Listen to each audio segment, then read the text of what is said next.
You're watching Fox 35 News Plus, streaming on Fox Local. Well, good morning to you and welcome into Fox 35 News Plus. I'm Garrett Wymer, and thanks for joining us on this Tuesday morning live on Fox Local and on YouTube. We've got a busy day and a busy afternoon as well, so want to let you know some of what you can expect over the next few hours with us here on Fox 35 News Plus. Coming up at 1 o'clock. We're going to hear from Attorney General James Uthmeier in Ocala. At noon, we are going to dive into some of the new poll numbers that are out for the 2026 governor's race, looking at some of the different potential matchups. So we will look at those numbers and talk about those with one of our political analysts as well. We are tracking Hurricane Melissa making a landfall any minute now on the island of Jamaica, one of the strongest hurricanes in recorded history. We're going to go in depth with Fox 35 Storm Team meteorologist Brooks Garner coming up in just a few minutes. But we begin today with the ongoing impact from weather right here in Central Florida. Cleanup continuing in Lake and Brevard counties after inches and inches of rain fell in some of those places over the weekend. I want to check in right now with Fox 35's Amanda Ruiz, who joins us live now in Lake County, one of these areas that has just seen quite a bit of damage. We brought you a news conference live yesterday afternoon as officials there in Mount Dora talked about the damage on Donnelly Street, and we see some crews out there right now. Amanda, what's going on where you are? Well, Garrett, right now they're working on this bridge right behind me. I want you to take a quick look on it. There is a small portion of this road that is missing, and that's what they're working on right now. They're also working on the electrical poles as we speak. But the big problem issue is back. If my photographer can zoom in to the middle part of the bridge, you could see a whole chunk of that road is missing. And believe it or not, there was actually a woman who was stuck on that road as it was mid-collapsing. She says she had no idea what to do. She was stuck and almost froze as she saw pieces of the road breaking around her. She says it was her boss who sprung into action and actually saved her life. You're sitting there, you're just counting minutes, and it's like, you just want the road to hold. That was Christina Cortez and video she took of how close her car was from the edge of a collapsing road. If you take a closer look, you can see she was right by the edge. She says she was heading home from work when she noticed the road in front of her and next to her was gone. She then texted her boss a pin of her location begging for help. That's when her boss, George Halpern, sprung into action. He told Fox 35 exclusively the only thing he thought of when he got that text was to save her. And that's exactly what he did, trudging through the rushing water to help her. The two were able to make it to safety before the street fully collapsed into the ravine, swallowing Cortez's car.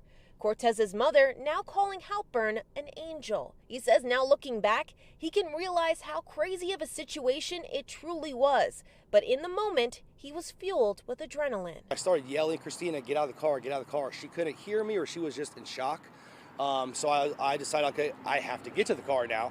That's when it started getting scarier and sketchier. And I'm just hanging on to these like concrete barriers, walking slowly. Scary stuff for sure. Thankfully, he was there to help her out. But now this road she was once on has now been blockaded off. And that's what people and officials want you to know. You need to stay away from roads like this because Lake County has a bunch of roads that have been washed away and flooded. So you don't know what's going to happen, especially if roads are going to look like this one right here. So in the end, it's better to be safe and just trust your gut. If you see this, there's always an alternate route. So it's better to be safe than sorry. Reporting in Lake County, Amanda Ruiz, Fox 35 News. Garrett? All right. Amanda, thank you very much. We appreciate the update live from Lake County today. Fox 35 Storm Team meteorologist Brooks Garner joins me now. And Brooks, a scary situation in Jamaica. It is scary. It's frightening. They've got a landfall and Category 5 hurricane right now hitting the island. And this is the third strongest Atlantic hurricane on record, tying the 1935 Labor Day hurricane that decimated South Florida and the Florida Keys. And another thing that unfortunately is working in the favor of this strengthening is that it continues getting stronger with every passing minute as it's making landfall. And that push to strengthen while it makes landfall gives it a lot more power than if it was in a weakening phase making landfall, even as a powerful Category 5.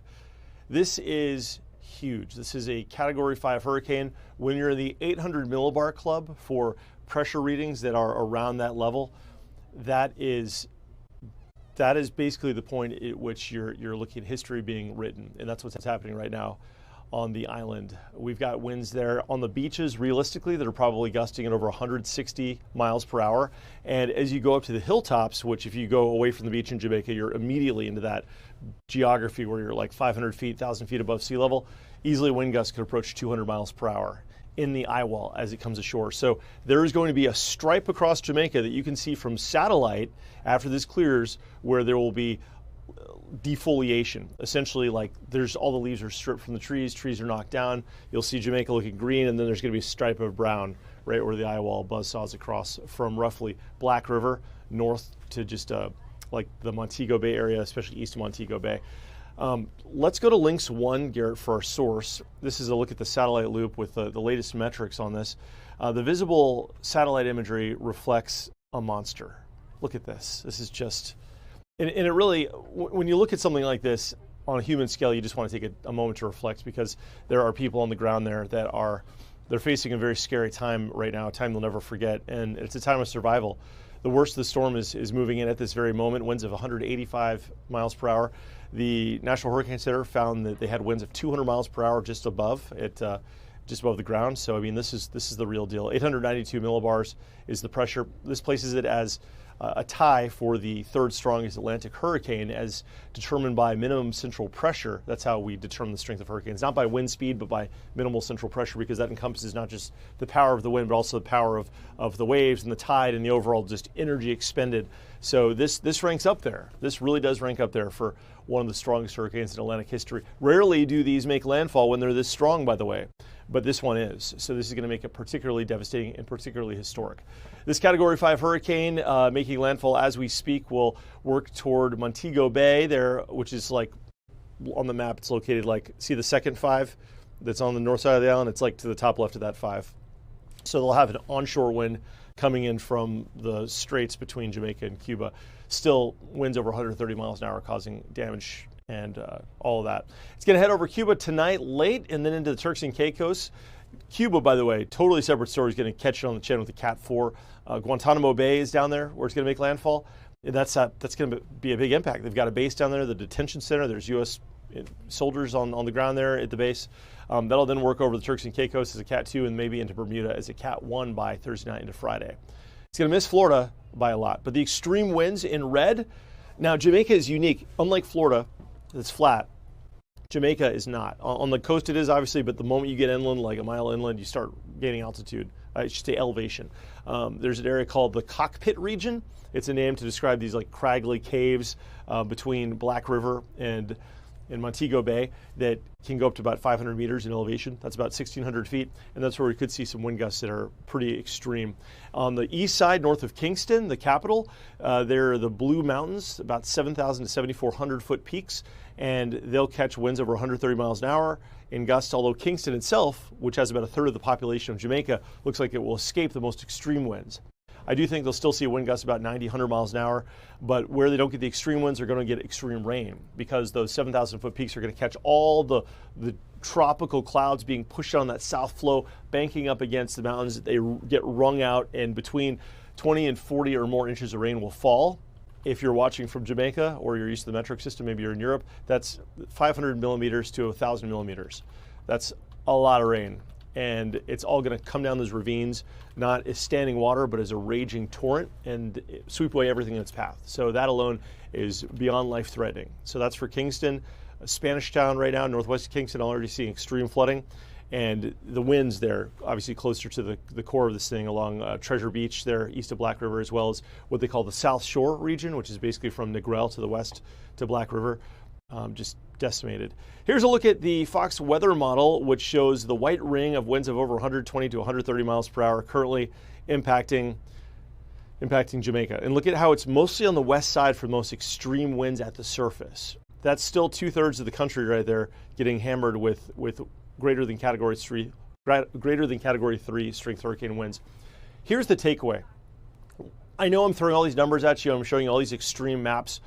When we're talking about winds of 185 miles per hour in an eye wall that's about 20 to 30 miles wide from the eye to the edge of the eye wall where the strongest winds are, we're talking about an EF4 tornado as far as the effective damage on the ground, blowing everything down. Anything that's not a concrete rebar reinforced structure will be flattened. It'll be like Mexico Beach over in Florida on the Panhandle that got hit by Michael in 2018, where it was just flattened. It'll be like Hurricane Andrew with Homestead, if you remember those images from the early 90s. Jamaica doesn't have the same building standards as we do in Florida, and a lot of the homes built there since the 1960s are just not anything resembling what would be considered structurally acceptable by U.S. code. So we're expecting devastation, and it's very sad to see. All right, back home, we've got gray skies. The beaches, taking a look at those because we've got the king tide season, which peaks November 6th. That's next week when we'll have our astronomically highest tide. And that's also when the swell from Melissa will be coming our way. Melissa will be more than 1,000 miles east of us, but we'll have swell that could lead to erosion during times of high tide, chewing away at the beaches here. As far as our forecast goes, the other huge story is the impacts indirectly Melissa will have. We're going to have a high of 80 today, happening about 3 o'clock. A couple of spits of some rain possible at the coast with those overcast skies. 80 in Kissimmee today. But Melissa's going to drag a huge season-changing cold front across our region later this week. And yes, we would see a cold front, but Melissa's power as far as being the depth of this, it's called a cyclone, is going to amplify the effect. And dragging this through, we're going to see the coldest air we've seen here since late winter, where high temperatures barely reach 70 degrees by Halloween on Friday. And lows will be in the 40s and 50s. Now, our typical high during the coldest week of the year is 72. That's the second week of January. We're going to be right about at that level. For our Florida standards, this is like January weather for us. 73 on Thursday, 71 on Friday. Colder than that average high. So for a lot of people, that is a happy Halloween because it's going to be great for wearing a costume. You won't be sweating, that's for sure. And for trick-or-treaters, it'll be great. It'll be in the 60s. But parents, you're going to want to wear a sweatshirt trick-or-treating. Don't see that often here in Florida at the end of October. I'm usually sweating on Halloween. We fall back for the end of daylight saving time on Sunday with early sunsets on the way. But yeah, Garrett, it can't be understated. It is not hype. It is not hyperbole to describe what is currently hell on earth in Southwest Jamaica, and we just pray that those people are safe. The National Hurricane Center, I have to read the quote because it's that ominous. The National Hurricane Center issued a quote that reminded me of Hurricane Katrina in 2005 for New Orleans when they said that if you don't get out, you face certain death. They said, catastrophic winds are moving onshore in southern Jamaica. This is the last chance to protect your life. So when you hear words like that, it's not meant to scare, it's not meant to frighten. It's meant for if somebody in Jamaica isn't taking it seriously and they get that message, they better find shelter in place because there's not time to find a place to shelter at this point. Yeah, hard to imagine what they're going to be going through. Yeah, and there's a lot of Americans that are stuck there right now that they chose not to leave. They thought it would pass by. They didn't believe the forecast, and now they're stuck in. It's not a matter of surviving the storm. Now it's surviving after the storm. They may be stuck there for several weeks because it's going to take a long time before flights can get in and out safely. All right, just the start of what we're going to be tracking there. Yeah. Fox 35 Storm Team Meteorologist Brooks Garner, we appreciate you joining us. You bet. And now I want to take you live to Miami, where Dr. Michael Brennan, the director of the National Hurricane Center, giving a live briefing talking about Hurricane Melissa. Let's go ahead and listen in. Hour or two. Right now, Melissa is now moving more steadily toward the north-northeast at 9 miles per hour. Expected to make landfall here in the next couple hours in St. Elizabeth, Westmoreland parishes. The northern portion of the eye wall now starting to move on shore in areas like Black River, Barbary Hall, Blunters. It's going to be a very dangerous scenario now starting to play out in the next few hours as the eye of Melissa moves across Jamaica today. Catastrophic wind damage expected in the eye wall here, total building failures, and the winds will be even higher up here in the areas of high topography. You could have wind gusts over 200 miles per hour in some of those high mountains here across Jamaica. We're also going to see that storm surge play out here in the next couple of hours along the south coast, near and to the right of where the center crosses the coast. Could see inundation of 9 to 13 feet above ground level with destructive wave action on top of it. So everybody in Jamaica needs to be in their safe place. Stay indoors. Do not go out when the eye crosses over. There will be a period of relative calm, but with the forward speed increasing and the very small size of the eye, Winds will pick up and dangerous conditions will pick up very quickly as the backside of the eye moves through. So do not go outside. Plan to shelter in place throughout the day today. On the rainfall front, rainfall forecast has not changed, expecting widespread 15 to 30 inches of rainfall. Already seeing pictures of flooding in the Kingston area this morning. Isolated rainfall totals could be as high as 40 inches in locations, producing catastrophic, life-threatening flooding, numerous landslides in these areas. So just a catastrophic situation playing out here for Jamaica through the rest of today into tonight. Now zooming out to the impacts that we're going to see in other areas as the center of Melissa moves off the north coast of Jamaica. We're expecting it to make landfall in southeastern Cuba overnight tonight or early Wednesday morning. We have hurricane warnings in effect for much of eastern Cuba. Then the center of Melissa will move out into the southwestern Atlantic and through the southeastern Bahamas during the day on Wednesday into Wednesday evening, where we have hurricane warnings in effect as well. Storm surge along the southeast Cuban coast, 8 to 12 feet above normal tide levels. 5 to 8 feet of inundation possible in the southeastern Bahamas near where the eye passes through. And again, dangerous major hurricane force winds expected across portions of southeastern Cuba with 10 to 20 inches of rainfall, isolated rainfall totals here in some of these areas as high as 25 inches. Again, catastrophic flash flooding and landslides likely in areas of high terrain. Significant rainfall, 5 to 10 inches in the southeastern Bahamas. And we're still going to see heavy rainfall in portions of Hispaniola with 6 to 8 additional inches across southern Haiti, Dominican Republic, with dangerous conditions playing out there. So wrapping up with the key messages, we're just going to focus in on Jamaica right now. This is an extremely dangerous, life-threatening situation. Take cover now. Catastrophic winds with total structural failure likely near the path of Maria's core as the eye wall moves across portions of western Jamaica. Do not go out in the eye as it passes your area. Catastrophic flash flooding, landslides, and destructive winds are expected across the remainder of the island, causing widespread infrastructure damage, communications loss, power loss in isolated communities, and along the southern coast, life-threatening storm surge and damaging waves expected throughout the day.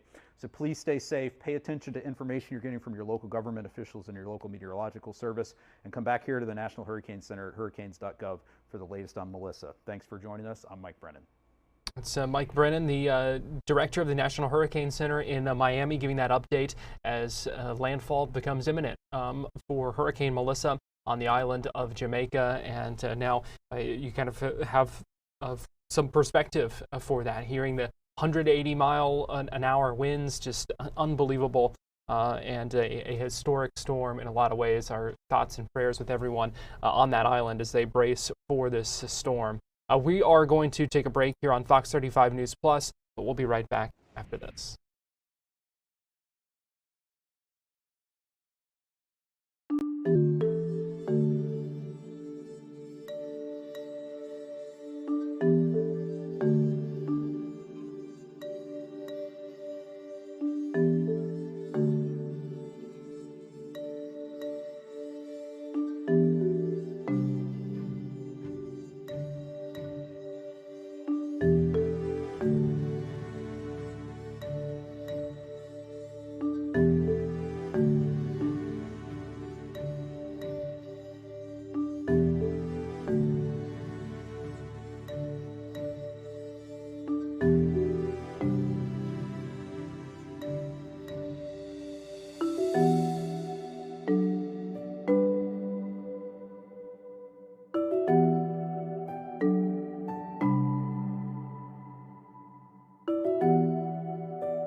watching Fox 35 News Plus, streaming on Fox Local. Welcome back into Fox 35 News Plus. I want to give you a live look at this news conference going on live outside Orlando City Hall on this Vote Early Day. We have heard from a number of speakers, including Orange County Supervisor of Elections Karen Castor-Dental. Well, it appears that this news conference may have wrapped up. Let me listen in here. Come join us in the picture. They're taking a picture. Well, I can let you know what's going on or what they were talking about here, and then we can check back in a little bit. This was a news conference at Orlando City Hall for National Vote Early Day. Early voting is underway now. There is the Orange County Supervisor of Elections, Karen Castor-Dental. Early voting underway for the City of Orlando elections began yesterday, October 22nd, runs through November 2nd. A number of some commission races that we've been watching closely as well. But a number of advocates speaking at this news conference today, including the Central Florida Urban League. All voting is local, the Hispanic Federation, and Equal Ground Education Fund, talking about the importance of these local elections. We know that statewide races, federal elections get a lot of attention. Sometimes those city races kind of fly under the radar, but they were talking about the importance of those and talking about how those decisions really do impact our everyday lives. And so certainly something important to keep in mind. Make sure your voice is heard at the ballot box for those, and one easy way to do that is by voting early. Again, it is open now through November 2nd at the Orange County Supervisor of Elections office for those races. So they talked about the importance of civic engagement today, voter participation, also gave some information about how to vote early. And like I said, the Orange County Supervisor of Elections office is where you will be able to do that if that applies to you, if you're one of those residents there. So that's a news conference just wrapping up there. I want to give you a live look as well inside a courtroom in Osceola County where the trial of Richard Ferguson is underway. We expect opening arguments today in this case. Jury selection has been going on. It began yesterday and continued this morning. I want to listen in and see who and what the judge might be addressing right now. So let's go ahead and listen in for a minute. Under oath. Documents and other forms of exhibits may also be entered into evidence. The witnesses will be examined and cross-examined by the attorneys. After the evidence has been presented, the attorneys will have an opportunity to make final statements. During closing statements, what the attorneys say, again, is not evidence or instructional on the law, but is intended to summarize what they believe the evidence has shown or failed to show. Following closing statements, I will instruct you on the law that applies to the allegations against Mr. Ferguson, and after those instructions are given, you will then retire to consider your verdict. You should not form any definite or fixed opinions on the merits of this case until you have heard all of the argument by the attorney, seen all of the evidence, and been instructed on the law by myself. Until that time, you should not discuss the case with anyone. I now instruct you not to communicate with anyone, including each other, your fellow jurors, about the facts of this case. No communication includes no emailing, text messaging, tweeting, blogging, or any other form of communication.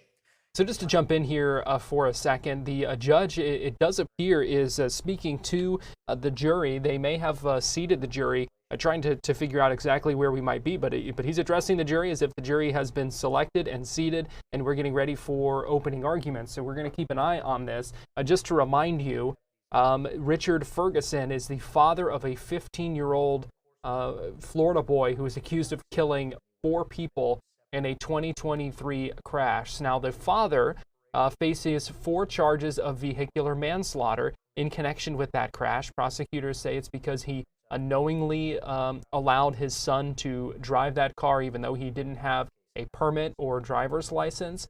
That 15-year-old is accused of not stopping at a stop sign and then T-boning another car that killed 4 people, a grandmother and her 3 grandchildren. So that's kind of the backstory. This happened in Poinciana back in September of 2023.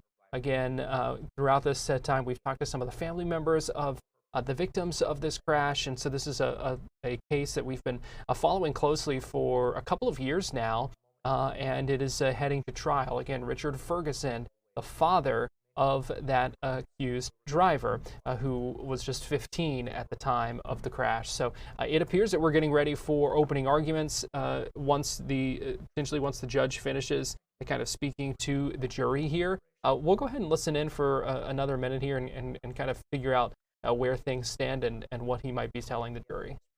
During the trial, in your presence, the presence of the parties, and the presence of myself.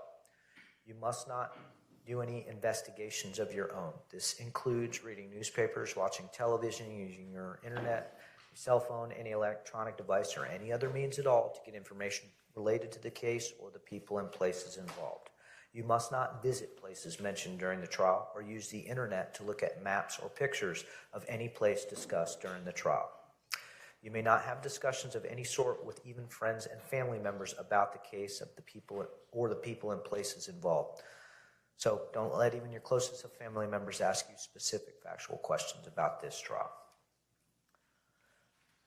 Just as you may not have these discussions face-to-face, obviously you may not use an electronic device to have these discussions. What are the reasons for these rules? These rules are imposed because jurors must decide this case without distraction and only on the evidence presented inside the courtroom. As you learned yesterday, if you investigated, researched, or made inquiries of your own outside of this room, I, as the trial judge, would have no opportunity to determine whether what you had found out there was proper and relevant for this case. Likewise, the parties out here at counsel table would have no opportunity to dispute the accuracy of what you had found or provide rebuttal evidence to it. And as you now know, that is contrary to our judicial system, which assures every party the right to ask questions about, rebut, and present argument with respect to any evidence being considered against them. Any juror who violates these restrictions The judge continuing to speak with the jury ahead of the opening statements in the trial of Richard Ferguson. So we expect those to begin soon. We will see, we'll have to see if they decide to take some sort of lunch break or something before they jump right into those. But we will be monitoring this, and we will take those live when they do begin, whether it's in the next few minutes or in the next hour or so. So we're going to take a break here on Fox 35 News Plus, but we still have a lot to get to today, so keep it here on Fox Local and on YouTube, and we'll be right back.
You're watching Fox 35 News Plus, streaming on Fox Local. Day 28 of the government shutdown, and to give you a live look at the Senate floor just moments ago. In fact, It just wrapped up before I took the shot there, and that's Senator Rick Scott, Republican from Florida, was speaking on the Senate floor ahead of a vote on the Republican funding bill. Senator Scott was talking about SNAP benefits and a number of other things. We'll try to get those remarks for you shortly. Now I want to take you live to LaGuardia Airport in Queens, New York, where Transportation Secretary Sean Duffy is speaking right now. He's joined by some folks from the National Air Traffic Controllers Association labor union, talking about the impact of the shutdown on air traffic controllers. We heard from them speaking last week and talking about some of the issues as the shutdown drags on and concerns about things like that. So we are also monitoring that. But I want to get you back inside this courtroom in Osceola County. It appears that opening statements are getting underway in the trial of Richard Ferguson. So let's go ahead and listen in as the prosecution speaks. Go to their own residence and change some clothes. And in order to facilitate that, Mr. Ferguson gave his son Richard permission to take his vehicle, pile his 3 minor friends in the vehicle with him, with no adult present, and drive that vehicle.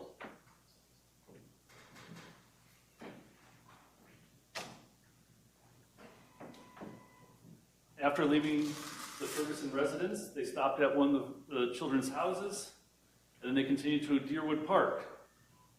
And upon leaving Deerwood Park with Richard Ferguson driving the same vehicle that Mr. Ferguson had given him permission to drive, Richard accelerated out of Deerwood Park at a high rate of speed on Laurel Avenue, accelerated at a high rate of speed and ran the stop sign at San Miguel Road. In doing so, he collided with a Honda HR-V vehicle. The collision with the HR-V, after Richard Ferguson ran the stop sign, resulted in the deaths of Trinidad Hernandez and her 3 Objection, Your Honor. May we approach? What's the objection? Stipulations. Overrule. resulted in the deaths of Trinidad Hernandez and her 3 grandchildren, Mylie Cruz, Marvin Cruz, and Anayari Hernandez Murcio. The only surviving passenger in their car was their grandfather, Angel Hernandez, who was seriously injured in the crash. You will hear from the 3 friends of Richard Ferguson, who will testify about how they observed Mr. Ferguson, the defendant, give his son permission to drive that day. It is that permission to drive that Mr. Ferguson gave to his unlicensed minor child that is the culpably negligent act that resulted and led to the deaths of these 4 individuals. Had Mr. Ferguson not given his child permission to drive his vehicle with 3 other minor children in it, those 4 individuals would still be alive today. At the conclusion of this case, the state will ask you to find the defendant, Richard Ferguson, of 4 counts of manslaughter for his culpable negligence in this case and the resulting deaths of Trinidad Hernandez and her 3 grandchildren. Thank you, Mr. Hagan. Mr. Robinson's defense care to give an opening statement at this time. Yes, Your Honor. May it please the court, may it please the jury, and may I have permission about the law? Of course. May we with the jury, what you're going to hear today is there was a tragedy that happened. I know there's a tragedy that happened. My opposing counsel knows a tragedy happened. Mr. Richard Ferguson agrees there's a tragedy that happened. What you're also going to hear is that Mr. Ferguson never gave his son permission to take that car. And Mr. Ferguson feels regretful about it every day. What you are going to hear is that Mr. Ferguson's son, Richard Ferguson, and 3 of his friends, outside of the permission of Mr. Ferguson, went out to the car in the front driveway, were hanging out in that car. You're going to find out some of the other friends in the car smoking marijuana without permission. You're going to find out they were actively avoiding the parents and avoiding seeking permission for their behavior. What you are going to hear is that Mr. Richard Ferguson was asked if he could take his son and his 3 friends over to their house, or one of the friend's house, pick up a shirt, come right back, and then go to the movie theater. You're going to hear that they were waiting in that car for Mr. Ferguson to get in that car and drive them to pick up that shirt. You're going to hear that there's a driveway. Mr. Ferguson has 2 cars, as plenty of families do. One is the pickup truck that's mostly driven by his wife, and one is the car that he intended to take Mr. Richard and his 3 children out. You go pick up a shirt, come back, and then go to the movies all together. You're going to hear that he gave Mr. Richard Ferguson permission to back that car out of the driveway, stop, leave it there, and wait for Mr. Richard Ferguson to step out of his car and drive them to pick up the shirt. Mr. Richard Ferguson never gave them permission to commit any act outside of waiting on that driveway for him, a licensed driver, to take them and their friends to pick up a shirt. You're going to hear the testimony of the children who, the basis of the permission to move that car was Mr. Richard Ferguson backing the truck up out of the driveway and instructing them to get in the car and let him drive them to pick up the shirt. You're going to hear that his son, Mr. Richard Ferguson, took this opportunity, back in that car, go on a joyride, to take him and his friends over to play basketball at Deerwood Park. They never made it to the friend's parents' house because they knew they would be caught for their misbehavior. They took that car without permission, went on a joyride, and caused a horrible accident. That's what happened. The state would have you believe that this is culpable negligence. At the end of this trial, you're going to receive the definition of culpable negligence. It's not just mere negligence. It's not looking the other way when you should have been looking a little bit farther. It's a gross disregard for human life. Mr. Ferguson didn't do that. He had been teaching his son how to drive and was to back out of the driveway and stop. I understand a lot of us have kids or have raised kids. That was the permission that he has done. And we're here today because of a tragedy caused by a young child who decided to not listen to his parents, taking it upon himself to do what he thought would be fun or appropriate with his friends, drive away, and never deal with the consequences. Thank you. Thank you, Mr. Robertson. Let me call your first witness. Your Honor, the state would call Elijah McKnight. Opening statements there made in court, and we're going to take a quick break here on Fox 35 News Plus. We'll be right back after this.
with that particular juror to see if that has in any way affected their ability to be fair and impartial. Once Deputy Cruz returns, You're watching Fox 35 News Plus, streaming on Fox Local. Welcome back into Fox 35 News Plus, and I just want to give you a quick update here on what's happening in a court. Apparently, one of the jurors, after opening statements, said they did recall hearing about this case from a news report. So they are going to call that juror in and make sure that that doesn't have any prejudicial impact or that kind of thing. That's a lot of the questions that they ask during jury selection is trying to see what jurors may already know about a case, see whether it would have any sort of impact on what they are bringing to this. And so it's a little bit late now in the process, obviously, for them to kind of bring this up, but important that they did bring it up even now because, it may have been something in the opening statement that kind of sparked some sort of memory or remembrance of seeing that. So they are going to question that juror, make sure that it doesn't have any prejudicial effect or that kind of thing. They'll get the chance to hear from them and ask some questions. So we'll keep an eye on that and let you know what happens in court. I want to take you, though, now to a Brevard County Commission meeting that's been going on this morning. One of the things that they talked about was the response to these strong storms that we saw over the weekend that put a lot of rain, not just in Brevard County, but in Lake County. We talked about how Eustis saw nearly 20 inches. Mount Dora saw more than 17 inches. In Brevard County, Titusville, the city of Titusville, saw about 15 inches of rain. So a number of major impacts in Brevard County there when you're looking at more than a foot of rain in Titusville. And so at this commission meeting, they talked about the response. They talked about recovery efforts that are ahead. We know people having to clean up and clean out their homes now at this point. The sheriff's office is helping out as well, going out and about, checking on things. So I just want to play for you as we heard from some of these Brevard County officials, the county manager, emergency management, and some others on the county commission talking about the response to this, the flooding, the high water, the rain, the water, the impacts that we are still going to be seeing as the cleanup continues in Brevard County. I should note this was just a few minutes ago, just a little bit earlier this morning in Brevard County. In the 2 o'clock hour on Sunday, the weather advisory indicated rain storm chances with locally heavy rain up to 4 inches possible. That's when we started receiving our first notice. I do want to add the National Weather Service is a wonderful partner. We're very fortunate to have them in our county. John's in communication with all the time, but that's when we started being aware of some issues. 5 o'clock, John was in contact, and John Scott is our emergency management director. John was in contact with the Weather Service and texted our Public Works Director, Mark Bernath, that we have rainfall amounts of 5 inches already being reported in the city of Titusville. No issues were reported at the time, but Road and Bridge was put on alert to prepare for some early morning full assessments on Monday. About 8:15, John received the first call about water in a home. 8:30, John was in contact with me. I got hold of Don Walker. At 8:45, then we received a request from the city of Titusville for mutual aid, which we responded to. And at 9 o'clock on Sunday, John activated the EOC to include representatives from Public Works, Communications, EOC staff, of course, Brevard County Sheriff's Office, and Brevard County Fire Rescue. Also notified was Parks and Recreation, Housing and Human Services, and the Red Cross in case for possible shelter actions. 9:25, Public Works, it was requested Public Works mobilize the teams that we were planning to have going on Monday, mobilize the teams to get ahead of the anticipated issues that were starting to be reported. A little after 10:30, Road and Bridge mobilized teams to Titusville, Cocoa, Merritt Island for damage assessment and triage issues. They also checked and started pumps throughout the county. Throughout the night and Monday, they responded to many issues, monitoring staff gauges, closed roads, pumping water, and made temporary repairs for roadways. 10:40, communications that through EC posted on Facebook and on X the county crisis track line for residents to report damage if their home was damaged or flooded by the storm. hang on one second, let me get my page. By 2:15, most but not all of those activated were released because they're no longer responding at that time to life safety issues. We still man the EOC from 24 hours a day. At 7 a.m., Don Walker is at EOC preparing the update that we submitted to all the commissioners and charter officers and county directors of our planned response actions for Monday, including damage assessment recovery efforts and additional action items deemed necessary. We posted through social media flood and safety information and monitor comments throughout the day. A little bit after 7 o'clock, Mark Bernath provided you all a comprehensive update on flood conditions, flooded roads, downed trees, and impact from other rain events. And I believe Mark also then updated you all another 3 times during the day to let you know where we were. Overnight, from Sunday evening through Monday, we received 560 flood-related calls. The peak volume at the time was 100 calls to 911 in an hour. Monday morning, utility services, they were out removing, removing excess rainwater from around manholes, discharging it downstreams. The crews were doing that to relieve pressure in the system to make sure the water wouldn't come back up at the homes. The way they did was accessing manholes and preventing the backup of sewage in the homes.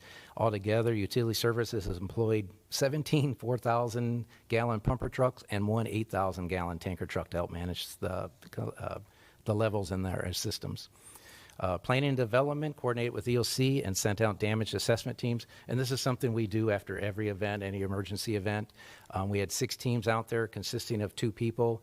They go out and they've been trained to assess damage using our crisis track software. Includes just about everybody from the department. We had additional help from the outside to help with us. We reported that in. Natural Resources dispatched 8 stormwater assessment and response teams to document floodwaters and potential damage to county infrastructures. Those areas included West Cocoa, Merritt Island, Windover Farms, Mims, Scottsmore, Port St. John, June Park Police Foundation, Lamplighter Village, and Melbourne Beach. Fire rescue moved about a dozen units north on Sunday and Monday in response to the high water. They list I can't even tell you all the different kinds of trucks they have listed here between brush trucks, high water trucks, different fire engines. And just a little side note, I want to put in kind of appropriate that we're recognizing today. Today is National First Responder Day. So, I mean, just a reminder of, they do a lot of stuff for us, our emergency first responders. The Brevard County Sheriff's Office is working with the municipalities that were impacted by the unexpected weather event. I know the sheriff was in contact with John throughout the event. And what happened Sunday and into Monday was a perfect example why we team our Emergency Operations Center with the Sheriff's Office. We have the Unified Communications Center. I was there seeing folks going back and forth between the two of it, but the coordination of the EOC, the Brevard County Fire Rescue, and the Sheriff's Office, that's vital to our safety and to our emergency response to our citizens. So we thank everybody working there. Our other responding agencies that are involved in coordination, they're great partners with us with emergency management, include the American Red Cross, Salvation Army, Team Rubicon. They were all out in the field on Monday, included opening of a shelter for flood victims by the Red Cross at a church in Titusville. Mark continued, I have on here, I mentioned earlier, Mark continued to keep everybody updated, and we're still working on that. And then on the screen, Logan has up on the screen for us, for residents who may be watching or folks that know citizens that were impacted or affected, there's our crisis track assessment report. We asked people that report in. I forget the number, it was hundreds. When I was checked yesterday, they have reported in. What this does, this also helps. We don't think we're going to reach a level of federal assistance, but this helps us with the reporting of it. And then if citizens are calling into any of your offices looking for help, or they're calling any of the county offices, we ask that they contact 211, and 211 will get them the right information. So somebody, and I would love to give them credit, but I can't remember who said it. Somebody said it was responding to a tornado, but I mean, that's how the immediate response was. Sunday afternoon, we just knew it was going to rain. We have no idea it was going to rain this much. So I want to thank everybody, the coordinations, the long hours. It was responding to a tornado with rains from a hurricane. So everybody did a really nice job to help folks out, and we'll still be working this for days and weeks on. Just real quick, when we talk about help from the federal government with things like this, what is the threshold? I'm sorry, John, I don't mean to put you on the spot. That's what we have the expert here for. He'll be able to tell you that, yes.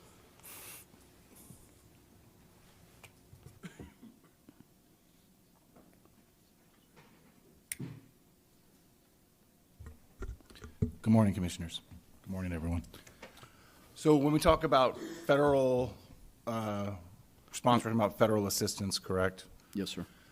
So there are two kinds of federal assistance. There's public assistance, which is on the government nonprofit side of the house. That covers things like protective actions, infrastructure.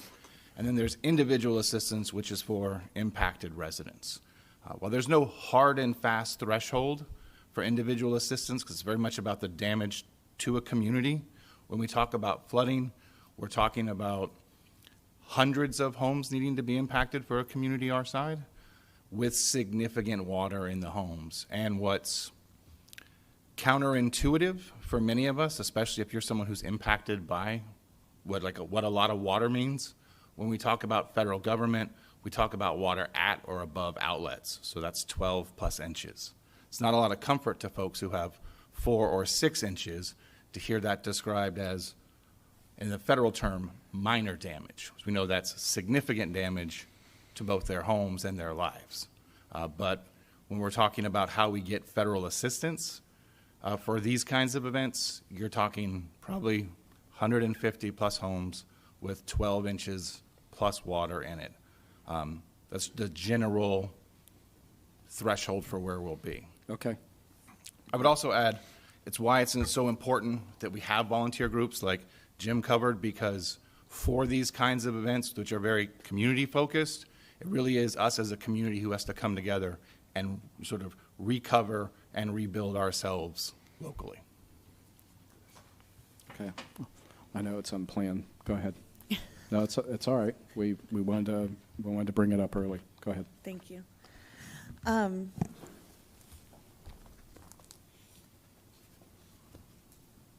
I'm choosing my words here really carefully because I know that our people really worked very hard over the weekend and sprung into action, and there was a lot of people who worked extremely hard trying to get everything going. Living in it was a little different.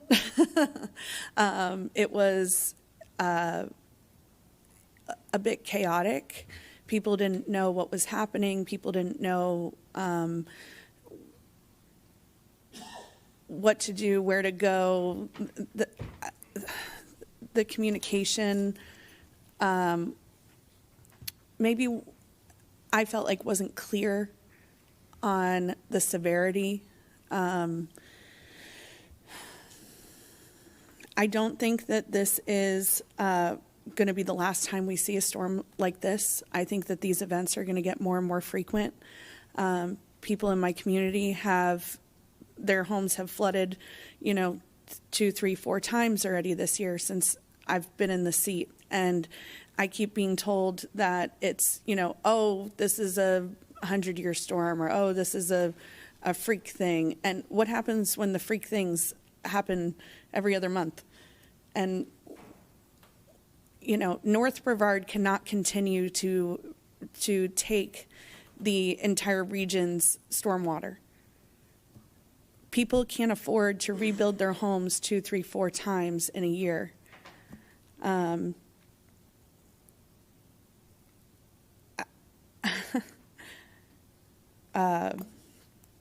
think that we need to really rethink the way that we're planning, not only development-wise, but stormwater-wise, infrastructure, emergency response.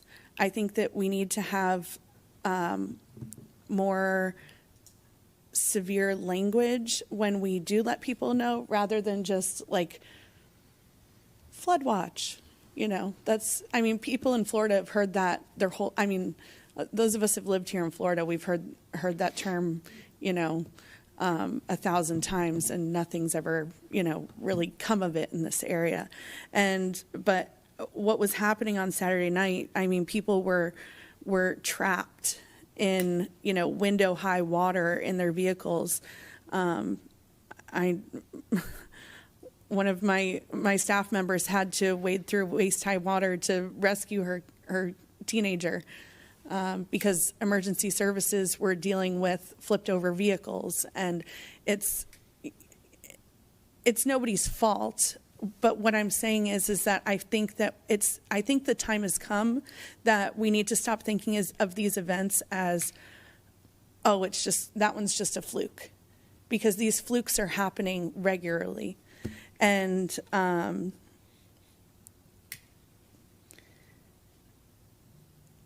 not quite sure how to, and I'm looking at us, I'm not quite sure how do we get there? How do we, do we do workshops? Do we talk about this stuff? How do we work together as a group here to make sure that District 1 is not, getting slammed every time? And how do we get the county functioning in a way that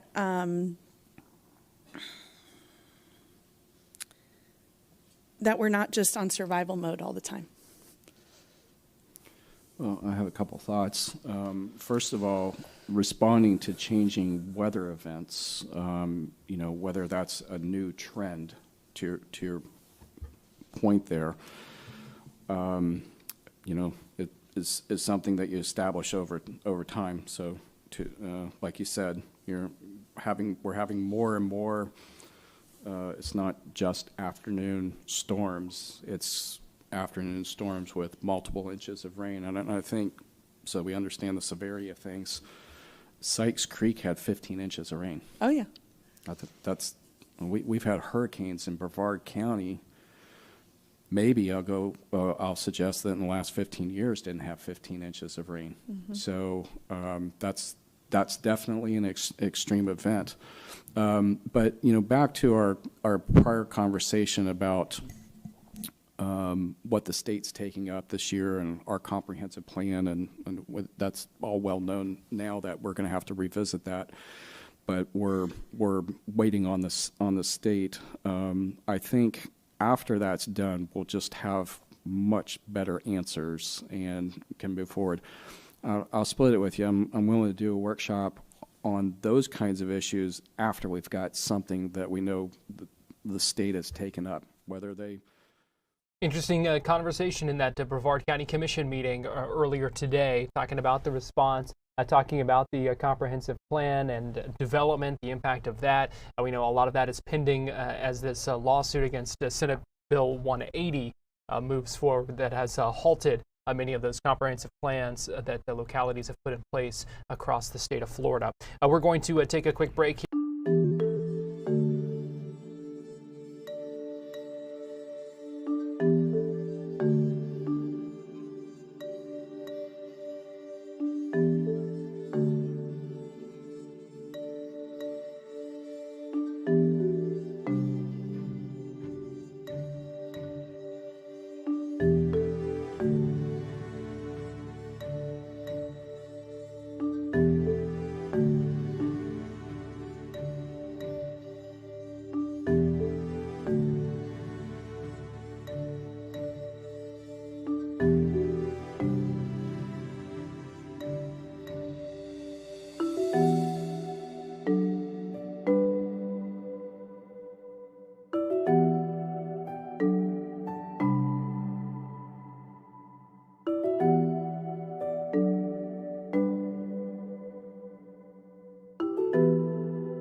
You're watching Fox 35 News Plus, streaming on Fox Local. Welcome back into Fox 35 News Plus. I'm Garrett Wymer, and thanks for joining us on this Tuesday afternoon now, live on Fox Local and on YouTube. Let's talk a little politics because we got some new poll numbers today from the University of North Florida that shed some light and give us a little bit of insight on the state of the 2026 governor's race and a number of other races in the Florida, the midterms that are coming up next year. So joining us live now to talk about this is UCF political science lecturer John Hanley, joining us live via Zoom. And John, we appreciate you joining us. Good morning. Good afternoon. Yeah, good afternoon. So let's take a look at these numbers together. I think what's interesting about them is kind of the insight he gives us about these hypothetical matchups, because there's still a lot we don't necessarily know. When it comes to who is going to be in this race, we still expect, some other people potentially to jump in. So a lot of questions about this, but let's take a look at the numbers here from this UNF poll. Byron Donalds, Republican, 45% against David Jolly, 34%. Now, Byron Donalds against Jerry Demings, the Orange County mayor, 33%. We should note that Demings has not yet officially declared his candidacy. He has hinted at it.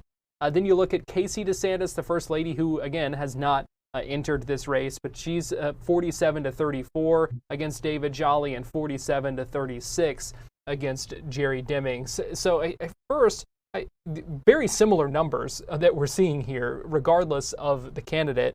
If you could, just what are your thoughts on what we are seeing here? Well, I think, this comes down to a pretty basic Democrat versus Republican, blue versus red situation here. The voters don't necessarily know a tremendous amount about each of these individual candidates. They might not know in other parts of the state that, Jerry Demings is the mayor of Orange County and what that means. But they're looking at who's the Democrat, who's the Republican, and they're having essentially the same reaction to each, and that's being borne out in these polls. Is that to be expected at this point when we're talking about a year out from this, or kind of what are we looking at? Yeah, I think these are not well-known figures outside of political circles. Casey DeSantis does the best. She probably has the most name recognition as the spouse of the current governor. But who knows who Byron Donalds is unless you're watching a cable news regularly or a program like this. People in other parts of the state don't know who Demings is. People might not know about David Jolly and his background, and so those personal factors don't work in as much. Maybe 20 or 30 years ago, when partisanship mattered less, the individual traits or personalities of candidates might have mattered more. But now the voters are a little bit more polarized, and the parties are better defined as conservative and liberal, and so these are the expected results that we see. To that point, because these really are kind of party line numbers here. Does it matter who the candidate is when you're, or does it just matter whether there's an R or a D beside your name? It could matter. You'd need a decent amount of scandal or coverage of someone's negative traits to put that into a closer race. Or I think if we were looking at significant disruption, economic difficulty in the country, then those kinds of factors could play in more. You look at other questions in the poll and they talk about the cost of living and jobs and a few other things. And those are certainly concerns that the voters have, but we're not on the order of the financial crisis of 2008 or all of the disruption of COVID in 2020, where we're talking about a dramatically impacted economy. And so with things kind of on the level, and assuming that the candidates are reasonable candidates, that there's not terrible skeletons in their closets, we'd imagine it to kind of look like this.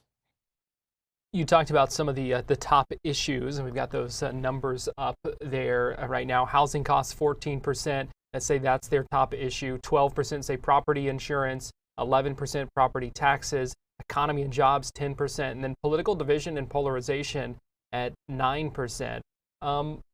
What kind of taking these into consideration, how might these issues shape voters' preferences at this point, or not as much, like you were just saying, because since it's not kind of the level of previous crises, is the political party kind of still the same, the main impetus for checking that box by someone's name? Yeah, I think it's more on the lines of party is going to swamp these things. I mean, these are certainly important considerations that people have, and costs are high, taxes are high, insurance, these are issues. But insurance has been an issue for the last 5 to 8 years, and we haven't seen much change in people's votes. Property taxes have also been going up, not just this year, but over time. And so, these are the kinds of issues that they matter to people. But if we look back historically, if you see unemployment surge to 8 or 9%, then you'll see 30, 40, 50% of the public saying that jobs in the economy are the number one issue. Or if terrorism was an issue, we'd see that very, very high. You see this spread, and that's more suggestive of steady politics. And in this state, that's moved us towards a redder complexion of the state. We're now a red state, and the Democrats have a difficult time getting back into the mix. Yeah, I'm glad you went there, because that was kind of where I was hoping to go next, and that is for Florida Democrats who are trying to figure out a path forward in what has become a pretty ruby red state of Florida over the past couple of years. Is that kind of discouraging to them then to hear that and think that these issues aren't necessarily kind of breaking through potentially when it comes to results at the ballot box?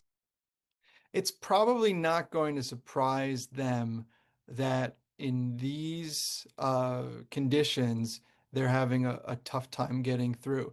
The question for them is going to be, what are the things that would need to happen to have a Democrat, possibly winning this race or being close?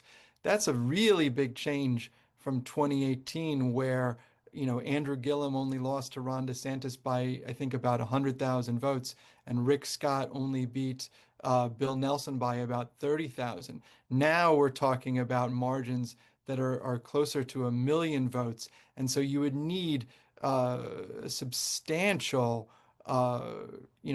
dislocation in the economy or in Florida politics in order to put the Democrats into striking distance. So what should we be watching for next then, as we kind of move ahead closer to some of these midterms, and anything that may potentially kind of change up what we're seeing and the status quo that we're looking at here? Yeah. One interesting thing is this discussion about property taxes and the potential ballot initiatives that we could see about removing property taxes on people's first homes. That is right now below the 60% threshold in order to pass, which now ballot initiatives need to be 60%. But if there's a few of these on the ballot, then there's a possibility that one of them could achieve 60. Also, this, the success of the potential success of the Democrats and these property tax things are kind of pushing in different directions. If we see more economic difficulty, then we could see property taxes becoming bigger and maybe more of a move towards that passing. And so that's just something I would say in the background to watch and see if that gets closer over the next year or so. We have certainly seen some tensions there, in the Republican camp over some of these issues and how the House has handled this, how the governor has wanted the House, or state lawmakers to handle this. And so going back to the governor's race just briefly here, if Jay Collins were to enter the race, who is the current lieutenant governor, an ally of Governor DeSantis, and so then you would have essentially probably DeSantis-backed candidate running against a Trump-backed candidate. What would that mean for the Republican ranks and what we might see when it comes to making a decision in a GOP primary for that governor's race? Well, I think if you have a DeSantis person versus a Trump person, 9 times out of 10 right now in Florida politics, you're going to see the Trump person win. That's just the nature of the Republican Party. It's the nature of the Republican Party in the state of Florida. The only thing that would probably change that would be if there were personal circumstances that led Donalds to falter. But if you look at Collins being newer to statewide prominence, and being associated with DeSantis, I would say that that's an uphill battle for him. All right. Well, a lot of interesting things to look ahead to and to talk about here. UCF political science lecturer John Hanley, we appreciate your time and thanks for joining us here on Fox 35 News Plus this afternoon. Thank you, Garrett. We're going to take a break and we'll be right back.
You're watching Fox 35 News Plus, streaming on Fox Local.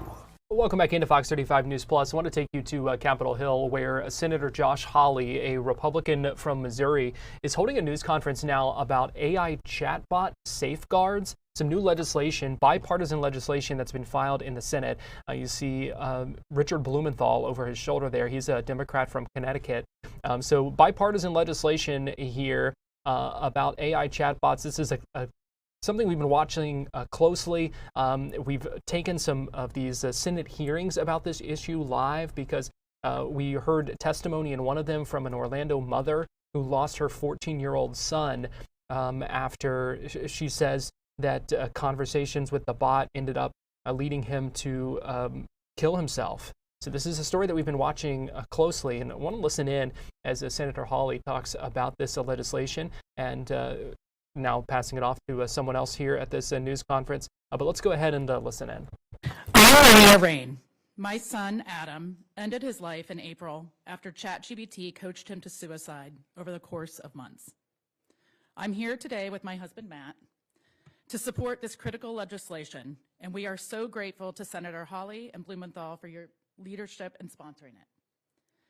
Adam was one of my 4 beautiful children, a silly, sensitive, bright 16-year-old boy who loved his family and friends. I miss our talks in the car, driving him to practices in school. It was in those car rides that he and I talked about everything: school, college plans, PRs at the gym, girls, part-time job prospects, future family trips, teenage stuff. Adam was working on getting his driver's license. He was excited for our family trip to Hawaii this summer. He was excited for the future. We miss him so much. It was only after Adam died that we learned what ChatGPT had done to him. And now we know that OpenAI twice downgraded its safety guardrails in the months leading up to my son's death, which we believe they did to keep people talking to ChatGPT. If it weren't for their choice to change a few lines of code, Adam would be alive today. Thank you again, Senators, for pushing forth this important legislation that would make sure that dangerous chatbots are never offered to another child.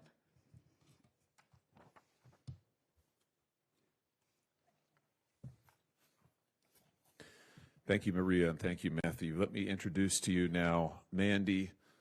Mandy is a mother as well. She's going to talk about her son who experienced similar trauma at the hands of a chatbot.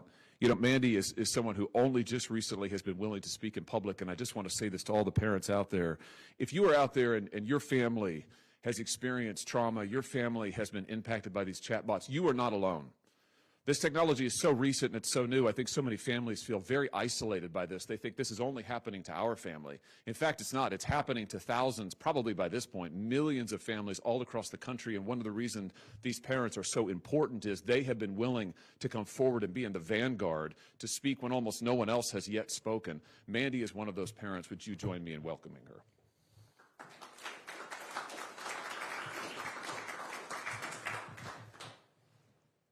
Thank you so much for that. I think that's one thing why I'm here too. I wanted to make a point that, you know, this isn't our fault as a parent and it's not our children's fault.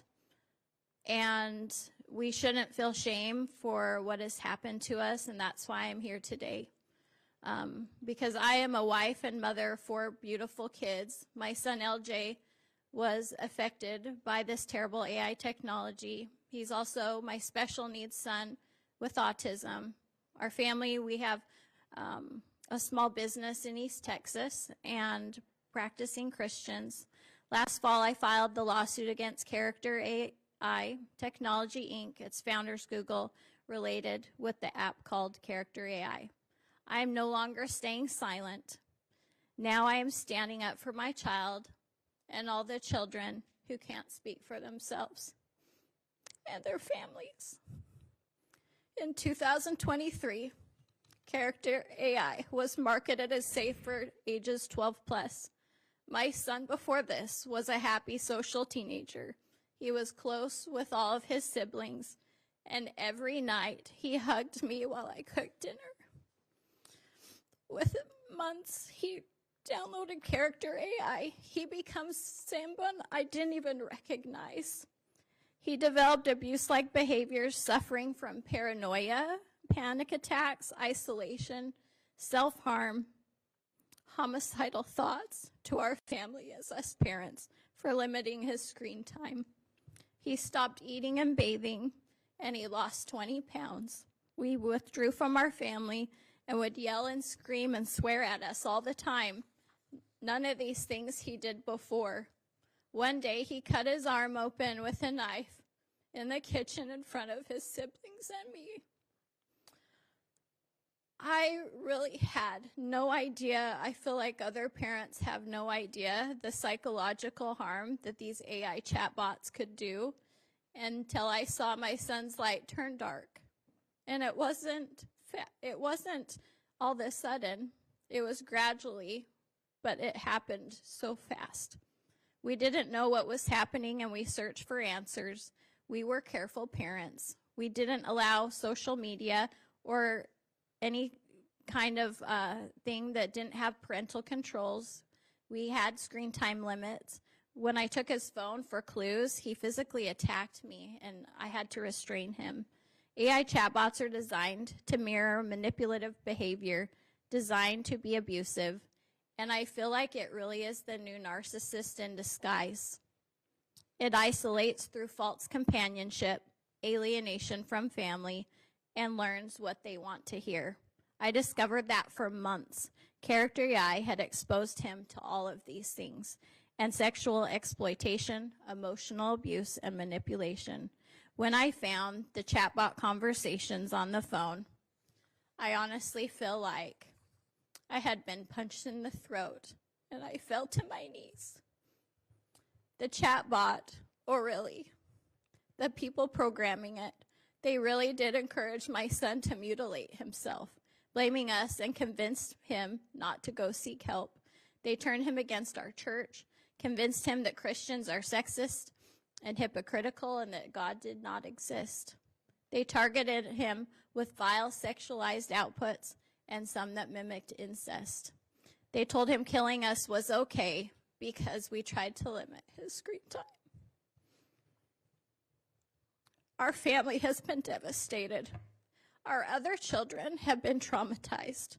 My son currently lives in a residential treatment center and requires constant monitoring to keep him alive. Our family has spent 2 years in crisis, wondering if he will ever see his 18th birthday and if we will ever get the real LJ back.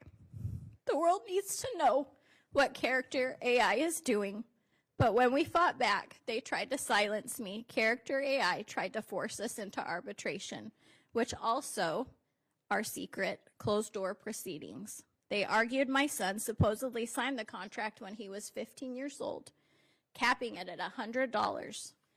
And then they re-traumatized him by pulling him into a deposition while at a mental health institution against all the advice of any medical professionals. They fought to keep our lawsuit, our story, out of the public view through forced arbitration. Companies like Character AI deploy products that are addictive, manipulative, and so unsafe without adequate testing, safeguards, or oversight. We really do need accountability to these companies. Kids are dying and being harmed, and our world will never be the same. We need this kids' online safety legislation and preserve the right to seek justice in court, not closed arbitrations that are forced. I am so thankful for the senators here today and Senator Hawley and Blumenthal for fighting for all of our kids in Congress. Our children are not experiments. They're not data points or profit centers. They're real human beings. Innovation, it cannot come at the cost of our children's lives. As seatbelts, as I said earlier before, they protect everybody. But I did add that child safety seats protect the most vulnerable. If we can build machines that are smart enough to think, we can build them smart enough not to harm children. Without protection, this is not real progress. Thank you so much.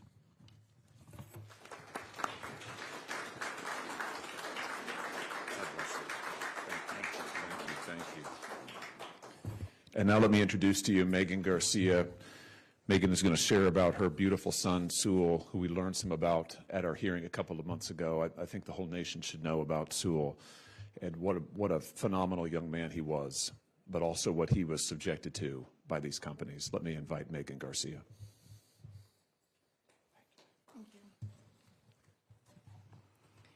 Good afternoon. My name is Megan Garcia.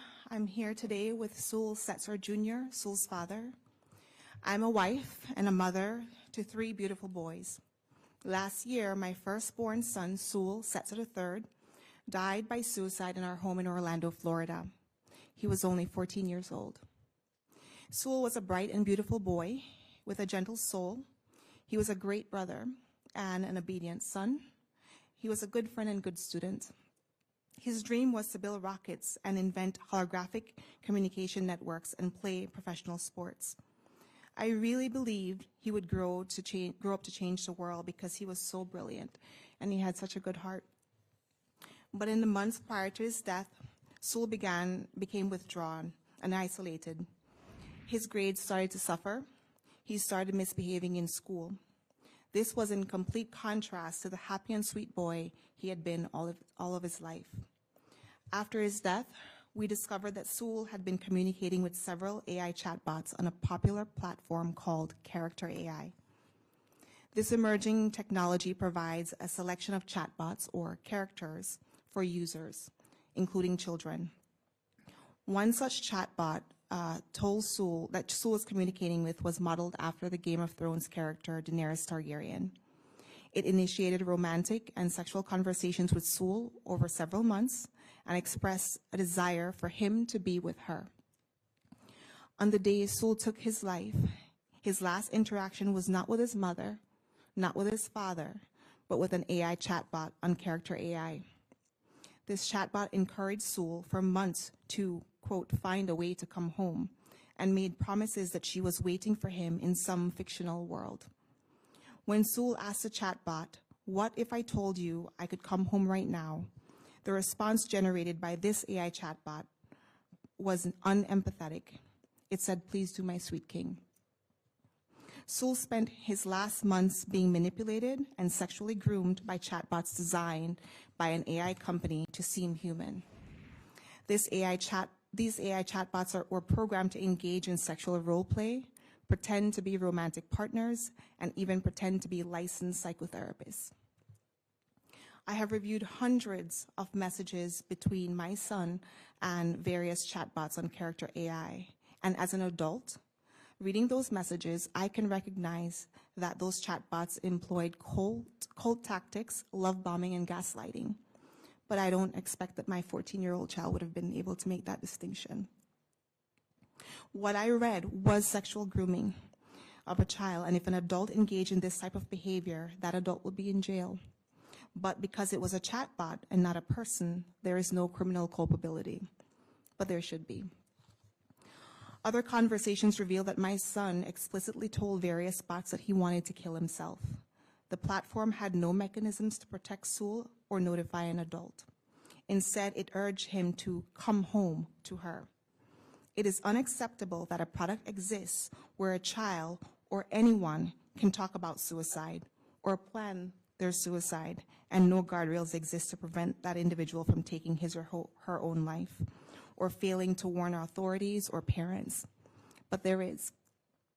Because there is no law requiring these guardrails, Character AI launched this dangerous, untested product, leading to the death of my son. The reality is, this company and its founders, Noam Shazir, they were doing. Just last week, it was reported in the New York Times that while they worked at Google and were developing this very same technology, there were major safety concerns about AI chatbots and risk of suicide to users. Yet, they rolled out this product to children anyways, with Google's investment, research, and infrastructure. When you knowingly endanger the lives of other people's children for your own financial gain and your own ambition, not only is this reckless, but it's immoral. But we have seen this kind of reckless disregard for lives of children before. There are parents here today whose children have been harmed by social media, who know all too well the cost of failing to pass regulation. That cost is our children. Children need protection because it's clear that companies who are developing and deploying AI chatbots, just like social media, are most interested in profit rather than safety of kids. Big tech cannot be trusted to self-govern, and big tech cannot be trusted with our children. On behalf of myself and Soul's dad, I am happy to be here today, and I want to thank Senators Hawley and Blumenthal for their leadership in introducing the GUARD Act, as well as Senators Britt, Warner, and Murphy for their support. We trust that as policymakers learn more about what chatbots are doing to our children, the bill will continue to be strengthened to ensure that AI companies are forced to prioritize our children's lives over their profits. Our family has been devastated by this loss. I often think back to the last time I saw Soul. He was helping his big brother, his little brother. He was such a good big brother. He was a kind kid, and he had a way of transforming people that he met. As his parents, we are empty without him. Our beautiful child is gone, and it is too late for him. But it is not too late to protect millions of children in this country. I'm hopeful that this bill and others like it will ensure a safe future for our children. Thank you.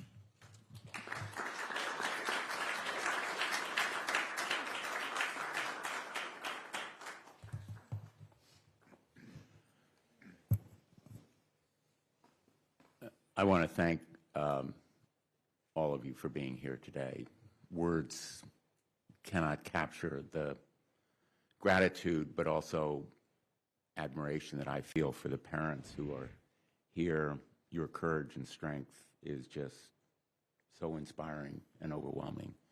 I want to thank Senator Hawley for his leadership. We have a partnership that I think has been extraordinarily important. We have a framework for establishing some oversight and scrutiny on AI, a partnership that has produced this legislation as one piece of what we think is necessary to prevent some of the excesses and abuses that flow from AI, not to stop new technology, but simply to make sure that the values and interests of Americans and people all over the world are preserved as this new technology advances. And we've held hearings which have given parents and advocates and the good guys in this industry an opportunity to step forward. And I'm very proud to introduce the GUARD Act with him today. I'm here,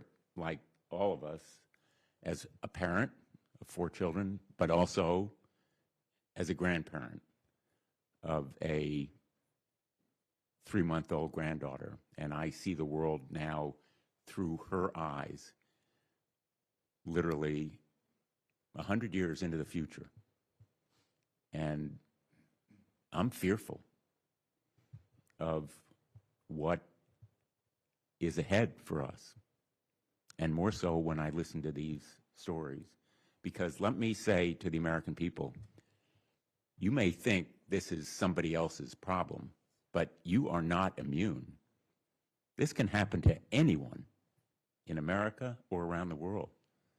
These are good parents who cared about their children, did everything right,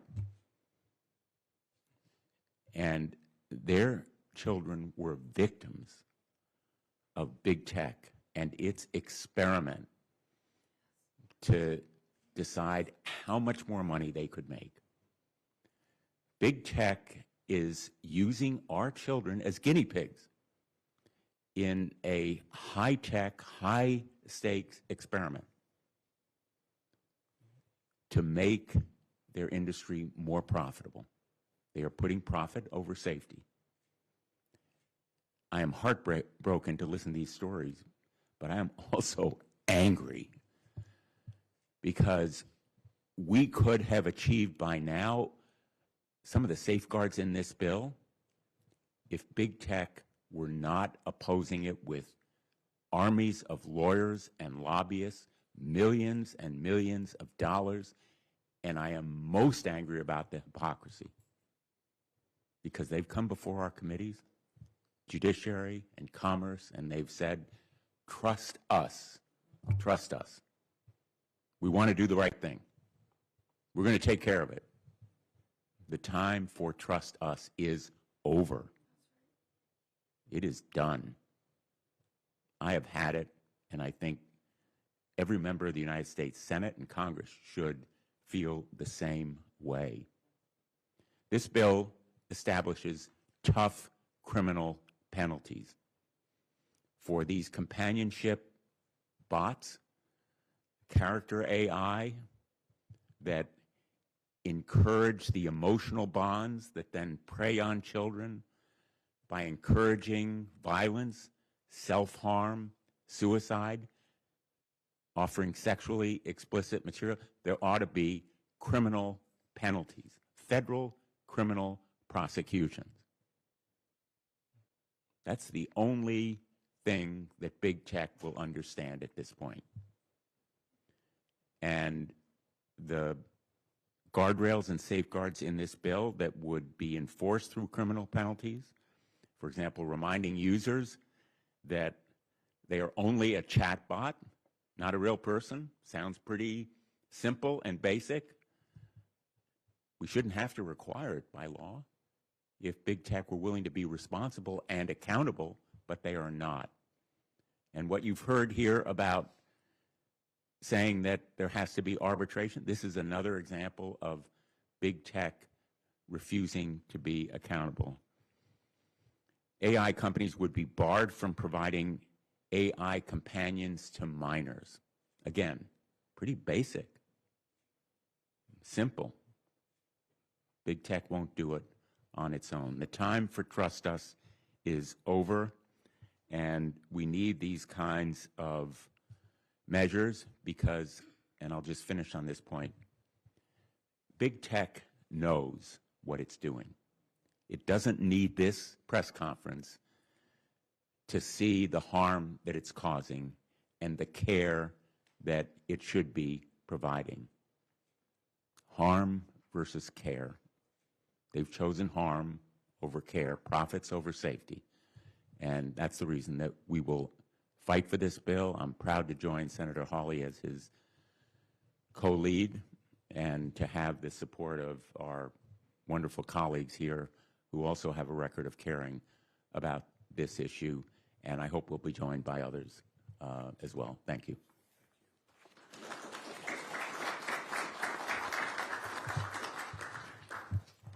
I want to start by thanking the parents. Thank you so much for elevating your voice. Thank you for being willing to tell your story. And thank you for being willing to tell us about your most precious gift, your child. To all the parents out there, we hear you. And I think if you look at this group, Senator Blumenthal said it, but we come together obviously from different sides of the aisle, different political spectrums, all in front of you, because we are stepping up, not as Democrats or Republicans, we're stepping up as concerned parents, concerned grandparents. And I am really grateful to the two of you for leading this effort. Senator Hawley, you putting forth the subcommittee hearing that we had, the stuff I heard was sick and outrageous. And giving America an opportunity to hear that so that they can protect against that in their own home, I think is so critically important. And Senator Blumenthal, thank you for your continued leadership on these issues. Senator Murphy and I work on these issues together in lockstep. And that's because we don't have to ask people what it's like to raise kids right now. We're living it. And let me tell you, being a parent is hard.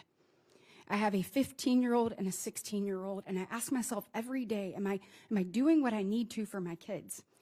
And take out social media, there are so many challenges to how to parent in this day and age. And what's right and what's wrong, and when to push and when to pull, and what conversations to have and when to have them. You layer on top of that social media in general, and look, the data speaks for itself. CDC said 1 in 3 high school young women actually consider death by suicide. And then 25% of those high school young women actually made a plan to take her own life. If you look at the number of high school young women that attempted death by suicide last year is 13%. You add in young men, it is 9% of our high school population attempted death by suicide. Like, when are we going to wake up? When is this building going to do the right thing? This is simple. These guardrails are necessary. You heard it from the parents. If AI can be this brilliant, we certainly can put the proper guardrails in place to where they are not talking to our children about sexual interplay, where they are not talking to our children about illicit drug use, where they are not talking to our children about self-harm. This is not hard. And if the United States Senate and the U.S. House of Representatives can't come together on this, what can we come together on? Look, we have got to speak directly to big tech and say, stop putting profits ahead of people. And in this situation, these people are children. They're children. They need us to elevate our voice. They need us to elevate these stories so that we can protect the kids that are out there. We can give parents the tools. Parents who, like me, are just doing the best that we can. Parents like these that are so brave to tell their story, who want nothing but the best for their child, but also want to make sure that other parents don't endure this heartache. So to big tech, this should be pretty simple.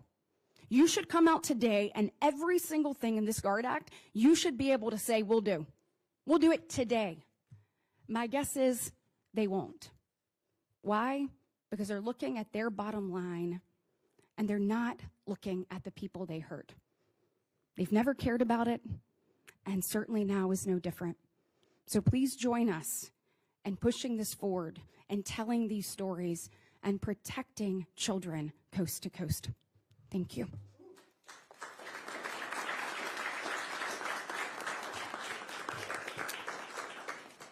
Let me first add my thanks to the parents and the families that are here. I can't imagine the kind of courage that it takes to be living through an unspeakable kind of grief, and then also be able to speak truth to power, to be so generous with yourself and with your grief as to decide that you are going to try to make sure that this doesn't happen to other families and to other kids. Thank you. Senator Hawley, thanks for speaking so plainly about what the stakes are here and for being willing to take a lead with Senator Blumenthal. And thank you for building what I think will be a powerful team as we make this case to our colleagues as parents.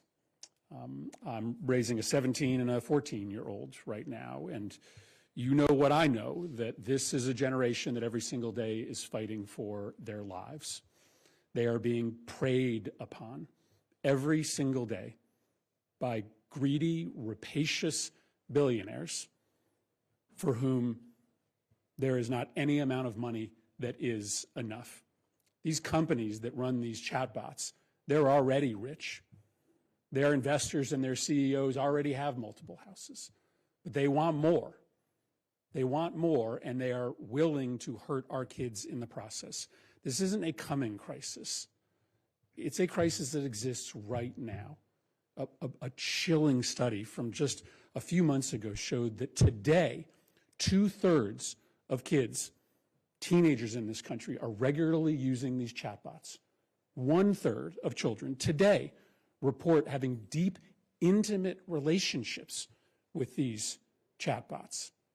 These stories that you're hearing of children taking their life or engaging in life-altering self-harm, this is not the exception. This is becoming a norm. And if we don't... Troubling statistics there cited by Chris Murphy, Democratic Senator from Connecticut. We also saw before him, we heard from Katie Britt, a Republican from Alabama, Richard Blumenthal, Democrat from Connecticut. We heard from Josh Hawley, a senator, Republican senator from Missouri. The Orlando mother who I was first talking to you about when we first took this news conference live, we didn't know she was going to be there, but she has talked about this issue before on Capitol Hill. She shared her story again today. 14-year-old Sewell Setzer, who took his own life after a conversation with an AI chatbot. They have sued the Character AI company in federal court, and they have been vocal about this case on Capitol Hill in committee hearings at this news conference today as these senators unveil this bill looking to increase some regulations and put some safeguards in place when it comes to AI chatbots. We're going to take a break here on Fox 35 News Plus, but we'll be right back after this.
You're watching Fox 35 News Plus, streaming on Fox Local. Welcome back into Fox 35 News Plus. I'm Garrett Wymer, and thanks for joining us on this Tuesday afternoon, live on Fox Local and on YouTube. Tomorrow begins the death penalty phase of the trial against Donovan Faison, who was found guilty yesterday of first-degree murder of the death of his girlfriend, Kaylin Fiengo, and their unborn child. Prosecutors had argued and tried to prove, and in the eyes of the jury did prove, that he killed his girlfriend over her refusal to get an abortion. I wanted to play for you the moments as the verdict was read in court late yesterday afternoon. Mr. Faison, please raise and stand and party for the verdict of your peers. Madam Clerk, please publish the verdict.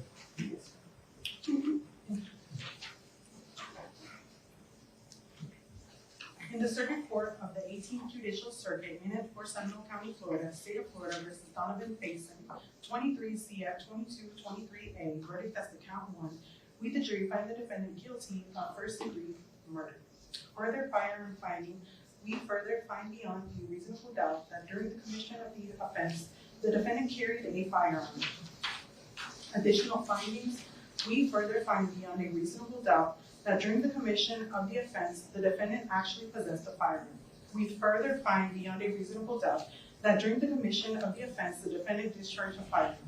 We further find beyond a reasonable doubt that during the commission of the offense, the defendant discharged a firearm that resulted in the death of a person. Verdict as to count 2. We, the jury, find the defendant guilty of killing an unborn child by injury to the mother by committing first-degree murder against the mother. We further find firearm findings. We further find beyond a reasonable doubt that during the commission of the offense, the defendant carried a firearm. Additional findings. We further find beyond a reasonable doubt that during the commission of the offense, the defendant actually possessed a firearm. We further find beyond a reasonable doubt that during the commission of the offense, the defendant discharged a firearm. We further find beyond a reasonable doubt that during the commission of the offense, the defendant discharged a firearm that resulted in the death of a person. Verdict as to count 3. We, the jury, find the defendant guilty of burglary of a conveyance with an assault or battery. With further finding, we further find beyond a reasonable doubt that during the commission of the offense, the defendant carried a firearm. Additional findings. We further find beyond a reasonable doubt that during the commission of the offense, the defendant actually possessed a firearm. We further find beyond a reasonable doubt that during the commission of the offense, the defendant discharged a firearm. We further find beyond a reasonable doubt that during the commission of the offense, the defendant discharged a firearm that resulted in the death of a person. So say we all signed the fourth person. All right, thank you. Does either side wish for the jury to be called? Yes, Your Honor. Would you please call the jury? Yes, Your Honor.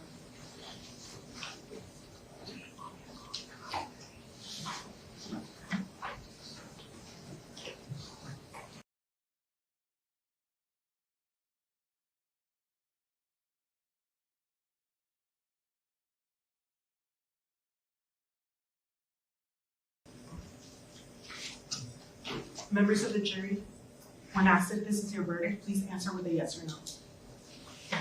L. Raspberry, is this your verdict? Yes. Brian B. Walsh, is this your verdict? Yes. T. Driggins, is this your verdict? Yes. H. Jean-Louis, is this your verdict? Yes. C. Free, is this your verdict? Yes. A. Fournier, is this your verdict? Yes. D. Salmer, is this your verdict? Yes. J. Barrios, is this your verdict? Yes. D. Tiernan, is this your verdict? Yes. I. Sanderson, is this your verdict? Yes. B. Petros, is this your verdict? Yes. R. Kenny, is this your verdict? Yes. All right. Mr. Faison, the jury of your peers having found you guilty in count 1 of first-degree murder, I hereby adjudicate you guilty of first-degree murder with a firearm.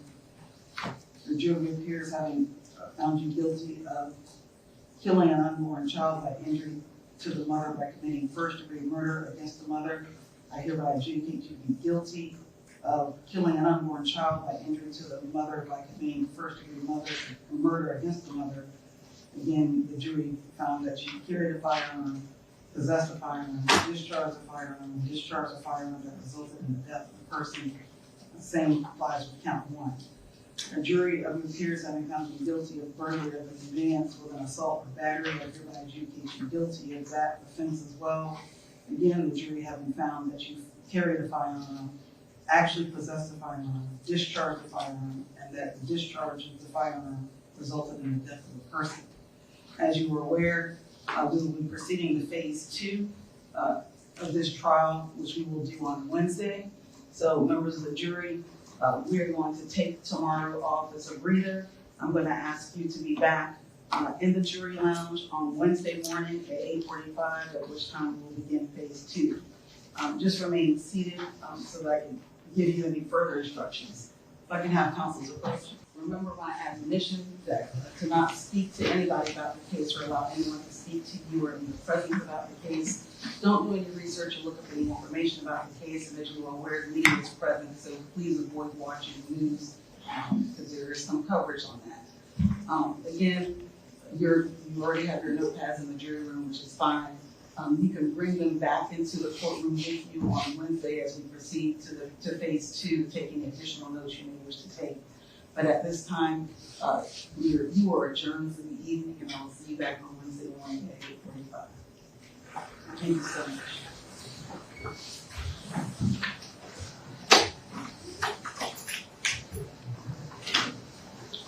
Mr. Faison, at this time, you're also remanded to the custody of the sheriff's office, who will bring you back here on Wednesday morning at 8:45. So Donovan Faison is convicted, found guilty of a first-degree murder, and then again, prosecutors are seeking the death penalty against him. That death penalty phase that gets underway in the Seminole County Courthouse in Sanford tomorrow morning. Hope to have some more coverage of that for you here on Fox Local. We are also continuing to monitor the Richard Ferguson trial going on today in Osceola County. It appears they are in a lunch break for the last little bit. They've been calling some witnesses. We are continuing to monitor that as well, and we'll bring you updates from inside the courtroom. I want to give you a live look right now inside the Marion County Sheriff's Office, doing a mic check. Right now, we're expecting to hear from the Attorney General, James Uthmeier, the Marion County Sheriff, some other officials as well, speaking at a news conference in just a couple of minutes there in Ocala. So we're going to take a break here on Fox 35 News Plus and get you right back here as we expect that news conference to begin shortly. So keep it here on Fox Local and YouTube, and we'll be right back.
You're watching Fox 35 News Plus, streaming on Fox Local.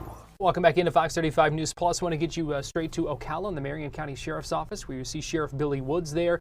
You also see over one shoulder the Attorney General, James Uthmeier, And Bill Gladson, the state attorney for the 5th Judicial Circuit. Let's go ahead and listen in. For me to even say it here on camera, but this despicable individual who committed a murder, let's get that perfectly clear, committed a murder in another state of a 6-year-old child.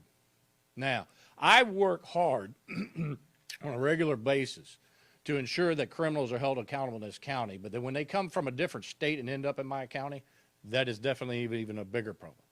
In particular, I want to thank State Attorney Bill Gladson. And for the record, I'm going to tell you right now, this is the best state attorney that we've got in this state right here, Bill Gladson. And I'm appreciative of the work that his office does, he does in the 5th Judicial Circuit. But because he decided to give us a call to make us aware of the father, the victim's father, that potentially would be going after Exantis because he had moved here in Marion County. Now, I don't necessarily have an issue with that because as a father myself, do you really blame the man? Killed his 6-year-old child and even stabbed the 6-year-old sister, to whom I just got off the phone with. She has been paying attention to this case. She's very appreciative. The family's very appreciative. And to them, to the family members that are watching, and for you, 10:55, his ass was out of my jail. And probably right now, if I was to guess, it's 1 o'clock, he's probably about to cross the Florida-Georgia line and continuing on his way to Kentucky, where it should be. Now, we always on camera, or you always interview and you ask many questions. Some of the questions, how do we get here? And I've mentioned it before. One of the biggest problems is holding people accountable. You know, you have, and to my understanding, what's been conveyed to myself and Bill, is that the parole board in Kentucky did the right thing. A unanimous vote to say no on this individual being released. And because of some stupid, obscure law which Kentucky has, that murderer came here. That was his mistake, was even deciding to move to Marion County. Because of what information he found, we were able to find where he lived. This is what's disturbing to me, is the photo, as you can see where the school is, okay? The house he was living in is circled in red. That's literally less than probably 40 yards from the school entrance. An individual that has already killed a 6-year-old, stabbed his sister, and stabbed it, if it hadn't been for his father, probably went even further. Next to one of my schools. Will not tolerate it. And as far as I'm at Kentucky, if you're listening, keep their asses in your state. Do not allow them to come to Florida. Definitely do not allow them to come to Marion County. Because I promise you, the great work of General Uthmeier, State Attorney Bill Gladson, and myself, and all the law enforcement here in the 5th Judicial Circuit, we will hunt you down and ensure you're put right back where you should be. Because the truth is, this individual should not see the light of day. And I don't play this game of insanity. That's not an excuse. It's not a reason. He killed a 6-year-old child that could not defend themselves. Should not see the light of day. And I definitely do not want him here in Marion County. Now, I'm going to turn it over to the state of Florida's great Attorney General Uthmeier. Thank you, Sheriff. It's great to be back here. I tell you, I love being in Central Florida with these guys. If you're a criminal, I mean, you're basically staring at the 4 horsemen of the apocalypse. You're not going to get away around here. The facts of this case are tragic. 6-year-old brutally stabbed in his sleep and killed. What's even more tragic is that this guy was released after only 7 years behind bars. He had a sentence that was shrunk because of an insanity defense, and then ultimately was allowed to get out early. This is dangerous and it's unacceptable. A plea of insanity, of incapacity, does not alleviate moral responsibility. A plea of incapacity does not exonerate criminal behavior. Thankfully, we got a tip within a week. These guys are on it. Law enforcement is watching this individual. He had a parole violation. He failed to notify authorities of his presence here in the state as a violent felony offender. and thus we got him back behind bars. I want to thank the sheriff, State Attorney Bill Gladson, our statewide prosecutor Brad McVeigh for working together quickly to get this dangerous individual off the streets and away from our kids. We see across the country soft on crime policies allowing tragedy after tragedy to take place. These brutal murders committed by people that have offended time and time again and nevertheless have been let out early. Here in Florida, that doesn't fly. We are tough on crime. As long as I'm Attorney General working with these guys, we're going to continue to be tough on crime, and we're going to do everything we can to protect our families and make this the safest state to raise your kids.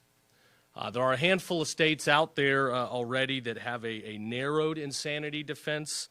I believe Kansas, Utah, Idaho, Montana. I hope that the leaders in Florida will look at adding Florida to that list of states. I believe the insanity defense is often abused. It allows people to evade accountability and get out early. It impedes the work of prosecutors who stick their necks out and who go face to face with dangerous criminals every day in the courtroom to protect the citizens of our great state. So I hope that we can rein it in and prevent its continued abuse, because again, there's no excuse for stabbing a 6-year-old child repeatedly and ending his life. So I'm glad we were able to get this guy off the streets. We'll continue to be out there watching and ready to fight back against anybody that wants to hurt our great Floridians. All right, thank you. State Attorney? Thank you, General. Switch with you here. My name is Bill Gladson. I am the State Attorney here in the 5th Judicial Circuit, and I want to echo what Sheriff Wood said and what General Uthmeier said. This was a collaborative effort, and without each individual agency knowing exactly what their purpose was public safety. If they didn't have that in mind, it wouldn't have come together so quickly. But the sheriff and his deputies, particularly Major Pulford, was right on top of it. So as soon as I heard that this person had moved to this county, I contacted Major Pulford, and they got right on the case. They were able to set up surveillance, find out where he was, got with probation and parole, figured out that he hadn't registered and he'd been here more than 48 hours. And they were able to execute a plan to take him into custody safely. And that's, again, just because of the collaborative effort between the Office of Statewide Prosecutor Brad McVeigh, myself, the sheriff, and the Attorney General's office. It really works well when everybody communicates, when everybody puts public safety as a priority. So I just want to thank the sheriff and thank the general and thank our new statewide prosecutor, Brad McVeigh, for just working so well with everybody in law enforcement. And with that, I'll turn it over to Mr. McVeigh. Thank you, sir. Well, as the AG says, when it comes to children, Florida is going to do everything possible to protect them. I think this extradition serves as an example of the state of Florida, its public officials and their staff coming together and ensuring the safety of our children, our families, and this community here. This criminal sentence was an egregious miscarriage of justice. This defendant brutally murdered a 6-year-old and served 7 years, and now he's back into the community. Simply put, Florida is not going to put up with that. These gentlemen here aren't going to allow it, and this individual is now on his way back to Kentucky where he belongs. You're not going to come into Florida and violate our laws without being held accountable. I want to thank steady leadership of the Attorney General, the Sheriff, State Attorney Gladson for quick and decisive action in this matter, and the Office of Statewide Prosecution is happy to have played a part and been a part of this. Thank you. Thank you, gentlemen. All righty, I will open it up to any questions. Yes, ma'am. Sheriff Woods, Xantis got arrested a little more than 2 weeks ago. What has that process been like to get him extradited back to Kentucky as of a little before 11 o'clock this morning? It's actually been quite amazing. You know, we've already mentioned a collaborative effort. You know, when you have entities like ourselves working together, the true process of the judicial system and the extradition goes so much smoother because we all, each of us, recognize, like he said, the community safety, them kids' safety. That's what's of utmost paramount. That's what's in his mind, that's what's in his mind, and that's what's in his mind. And when each of us come together, recognize the hazard that a county or whatever area exists, we make it happen. And truthfully, between the four of us standing right here, there really wouldn't be anything that would stand in our way to getting him out of here in the extradition, because it's the right thing to do. Truthfully, the right thing that should have been done is the people in Kentucky should have recognized that when a parole board says unanimously no, regardless of what you got, and common sense says no, okay, we better not do this. 7 years, General, you said 7 years for murder of a 6-year-old. How can anyone on this God-given earth think that's okay? It's not. That you just let them go after 7 years. For me, we're an example. State of Florida, it's as simple as that. You also said that you'd spoken to the victim's family. Can you share a little bit more about that conversation? The best that I can tell you is one for her, because she was one of them that was stabbed, to go through that experience, and then forever, for all these years, the emotion in her and the emotion that I could hear in the family in the background, it breaks your heart, because it's hard. Because truthfully, and even for myself, is when it comes to, for the victims out here, you got to put yourself in their place. Okay? How would you feel? How would you feel if the person that killed my brother, okay, is let go and freed after 7 years? Not a 20-some-year-old brother, not a 40-year-old brother, okay, but a 6-year-old. And the emotions are still there. I can imagine, truthfully, I can probably say that it's probably always on their mind. And they were very appreciative and thankful for us here in the state of Florida. They thanked myself, they thanked the general, the state attorney, statewide prosecutor. They were appreciative of it. So, best way that I can describe it for you, man. Anyone else? Yes, sir. The story originally broke about 2 weeks ago. We were told that the White House is looking into the case also. Have you heard anything back from the White House? I personally have not. And yes, to answer your question, yes, they did. Obviously, it does make interest because you got something that's going between two states. And thankfully, we have a president that pays attention to this type of stuff. We have legislators in D.C., those that work with the White House, know what's going on. The fact that they paid attention tells you volumes right there, that they care about the communities, that obviously if you got two different states with two different things, they might need some help. And they were ready and willing to help us in any shape, way, or form. And correct me if I'm wrong, General. So that's my answer to that. Do we know anything about his charges once he gets back to Kentucky? So I think the straightforward answer is no. He will face a parole violation hearing. What that looks like in Kentucky, I don't know that any of us here are capable of speaking to. But hope is certainly he's going to go back behind bars for a while, and we're certainly calling for that and watching. If no one else, thank you for being here. Appreciate it. A news conference in Ocala wrapping up there as we heard from the Attorney General, from the Marion County Sheriff, the statewide prosecutor, and also the state attorney for the 5th Judicial Circuit, talking about the extradition of Ronald Exantis. He is the Kentucky felon who was rearrested for a parole violation in Marion County not too long ago. In fact, that was, let me see when exactly that was, earlier this month, just a couple of weeks ago, I guess, that he was rearrested here in Florida after being released on parole in the state of Kentucky.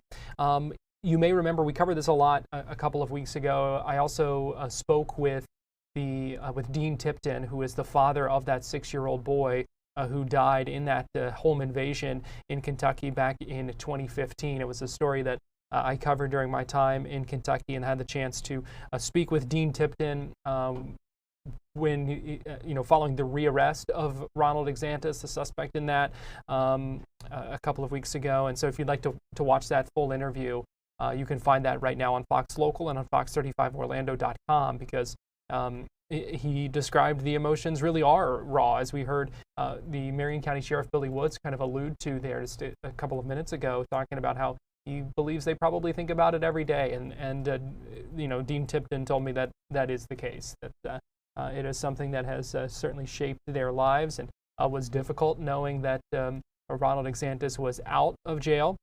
One of the comments that Tipton made that had gotten a lot of attention was if he ever came across him, if they ever crossed paths, he would kill him. The sheriff as well kind of mentioned that and alluded to that in his news conference just a few minutes ago as well.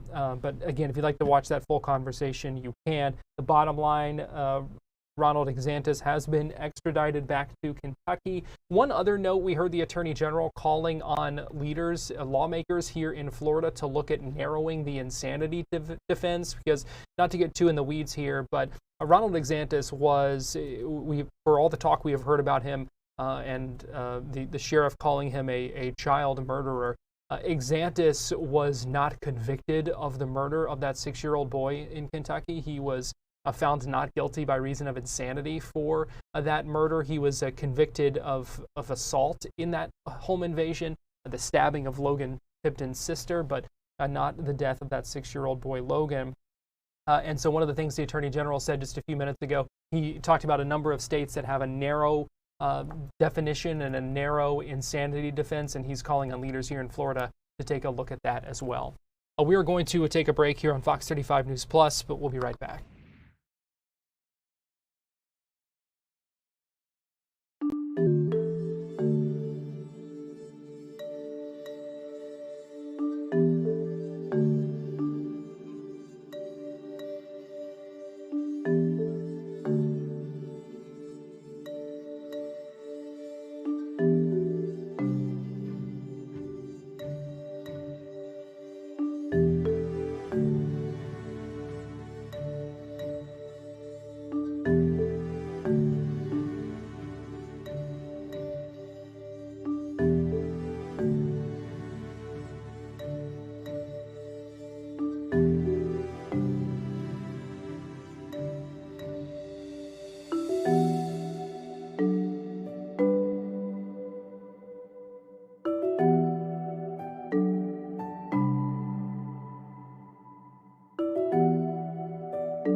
You're watching Fox 35 News Plus, streaming on Fox Local.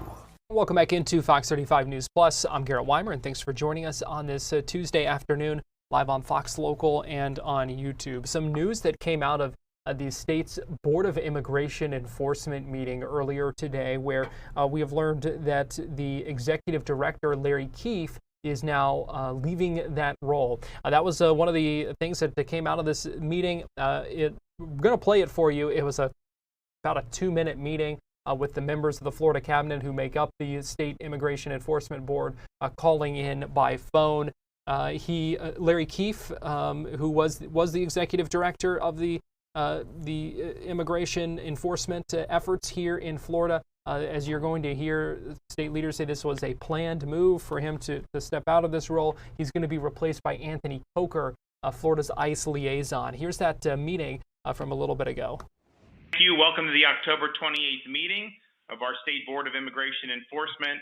Before we begin today, I first want to thank our outgoing Executive Director, Larry Keefe, for what he's done to get everything up and running, to make sure that Florida leads the way in immigration enforcement. And we have done that by a country mile over any other state in the United States. Larry has done a number of things in our administration over the years, and he has performed at a very high level with honor and integrity, and we really thank him for his service. Moving on to our first business item related to appointments. As presented each office, I move to approve the appointment of Anthony Coker as the next Executive Director of the State Board of Immigration Enforcement. Mr. Coker currently serves as the ICE liaison to the state of Florida and will serve well in this new position. Do any members have comments related to the nomination? Okay, do we have members agree? Agreed. Agreed. Okay. Hearing no objection, the motion carries. Item number 2 are grants. As submitted to the board, I move to approve the award of the grant applications as contained in today's agenda, which include grant modifications, 2 grant modifications, and 15 new grant awards. Do we have approval from the cabinet? Approved. Second. Approved. Okay. Hearing no objection, the motion carries. That completes today's meeting. Can we adjourn? Motion adjourned. Adjourn. That was a brief meeting there. James Uthmeier, Governor DeSantis, Blaise Ngolia, Wilton Simpson, the members of that Immigration Enforcement Board holding that meeting today. We'll continue to follow up on that as well. Give you a live look at the U.S. Capitol right now in Washington, D.C. It is day 28 of the federal government shutdown. There was some debate on the Senate floor earlier today amid the shutdown. And we also heard from Florida's Senator Rick Scott just a little bit ago, as well as he was speaking against a resolution, objected to a resolution that was introduced to condemn President Trump and his ask for $230 million from the Justice Department to pay for some of the ongoing litigation. So there was a resolution filed by a Democratic senator. Senator Rick Scott stood up objecting to that. Here are some of his remarks on the Senate floor just a little bit ago. I'm introducing a resolution condemning Donald Trump's decision to pay and enrich himself with your tax dollars. You got that right. He's going to pay to enrich himself nearly $250,000 from Donald Trump to Donald Trump off the backs of the American taxpayer. And if my Republican colleagues who like to stand up here and talk all about cutting costs, cutting wasteful spending, if they want to practice what they preach, they'll support my resolution. They'll stand up to Donald Trump and say, finally, with the gold-plated dinners and the ballrooms, etc., that enough is enough and it's time to put the American people first. So let's show the American people that at least this chamber still knows a difference between serving the public and serving yourself. So let's pass my resolution right now, today. We can do it. So, Mr. President, I ask unanimous consent the Senate proceed to the consideration of S-Res 470, which is at the desk. Further, I ask unanimous consent that the resolution be agreed to, the preamble be agreed to, and that the motions to reconsider be considered made and laid upon the table with no intervening action or debate. Is there objection? Mr. President. Senator Florida. Mr. President, reserving the right to object. Today is day 28 of the Democrat shutdown. A shutdown caused by Democrats' complete blind hatred, of Donald Trump. They are spending more time attacking President Trump than fighting for the American people who are harmed by their shutdown. Democrats have voted for weeks to deprive our men and women in the military from getting their paychecks. They're stopping Capitol Police, federal law enforcement, air traffic controllers, essential federal employees from getting paid. In just a few days, 42 million people receiving SNAP benefits may not get the benefits they rely on because the Democrats will not support the continuing resolution that most of us don't like. It's the Biden funding. Clearly, my Democrat colleagues are willing to do anything they can to attack President Trump instead of voting to reopen the government and stop this recklessness. The American people are sick of the political games at their expense, and so am I. Therefore, I object. Objection is heard. Mr. President, Senator Nana. this is extremely disappointing. By blocking my resolution, Washington Republicans are saying that they approve of Donald Trump paying himself a multi-million-dollar settlement using taxpayer dollars. Millions of Americans are missing their paychecks, worrying about paying their bills, losing their SNAP benefits, and wondering if they're going to be able to afford their health insurance next year. My Republican colleagues have lost their way, should be ashamed of themselves for standing up and allowing this lawlessness to happen. Because, like I said, my Republican colleagues like to stand up here and talk about cutting wasteful spending. This $230 million, I would argue, is exactly that. So if they want to practice what they preach, they would actually support my resolution, stand up to this wasteful spending of the president, again, approving himself to pay himself nearly $250,000, and we can show the American people that all of us know the difference between serving the public and serving just one individual, President Trump. I yield. Mr. President. Senator Florida. If my Democrat colleagues want to make sure people are not getting harmed by losing SNAP benefits or going without paychecks while they show up to work day after day, then they would vote to reopen government. Unfortunately, they've elected to not do that. So I hope my Democrat colleagues will come to their senses and vote this week to reopen government. Senator Rick Scott on the floor of the U.S. Senate earlier today. It is day 28 of the government shutdown. A vote earlier on the Senate floor on some a number of things, including the GOP funding bill that has failed for 13 times now. After that vote earlier today, also failed to advance that funding bill.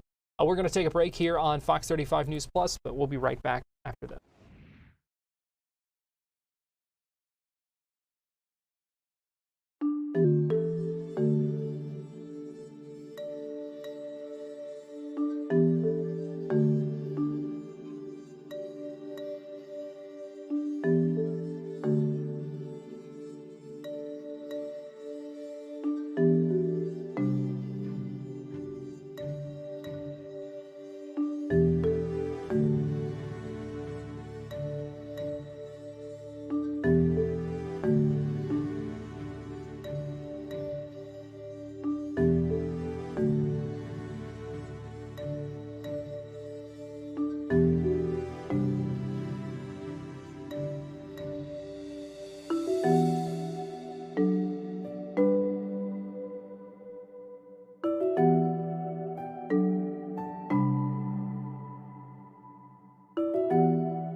You're watching Fox 35 News Plus, streaming on Fox Local. Welcome back into Fox 35 News Plus. Want to show you this post on social media from Governor Ron DeSantis talking about the Florida emergency management, helping out on the ground in Lake County.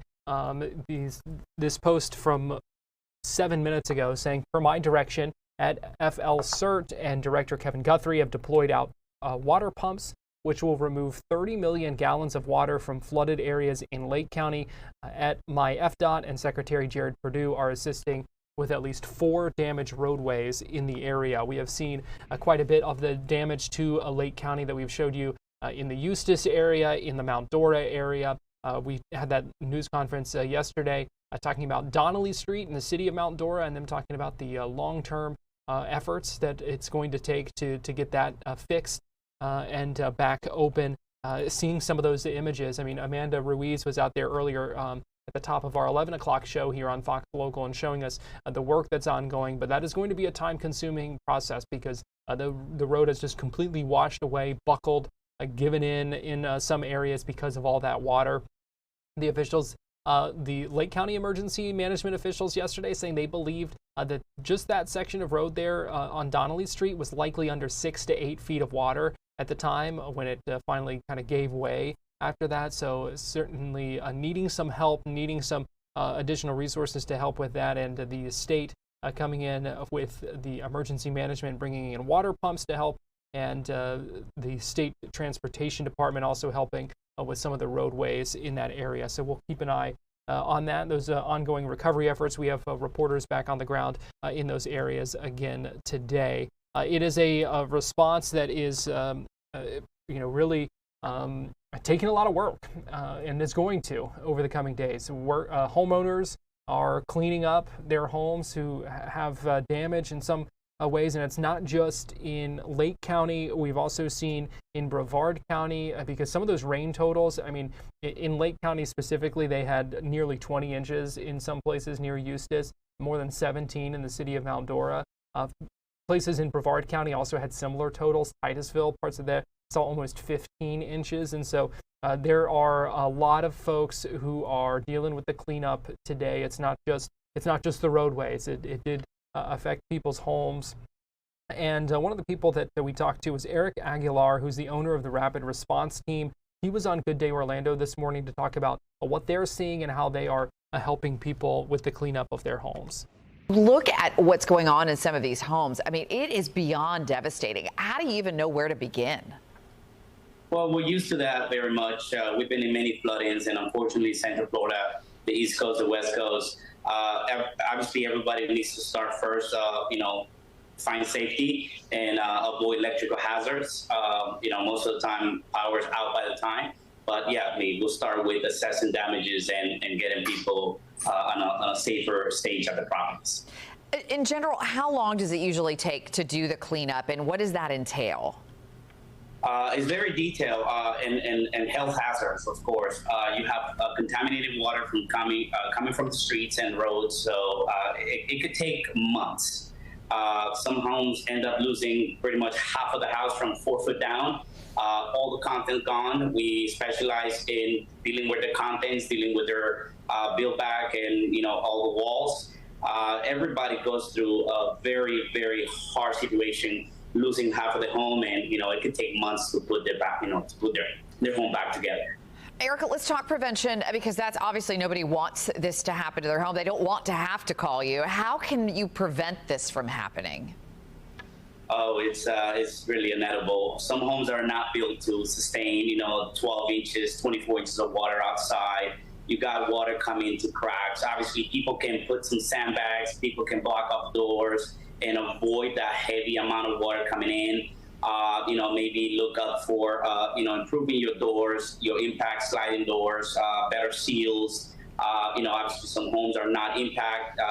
Some homes are just not built for these. They're wood structure, water comes everywhere. But, of course, after that, people make things to avoid this from getting, so bad. Yeah, and unfortunately, as you know, if you live in a flood-prone area, you sort of know when it's coming. But yeah, scary stuff. Eric, thank you for what you do. Eric Aguilar from Rapid Response Team, we appreciate having you.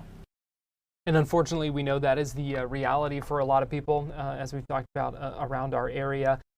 We know that also in Brevard County, the county's working to track the damage. We know the Red Cross is helping people who can't stay in their homes. So just a lot going on right now, but there is help. There are people on the ground helping with that. And, certainly our hearts go out to all these families who are having to clean up flooding, out of their homes from these just crazy rain totals that we saw over the weekend.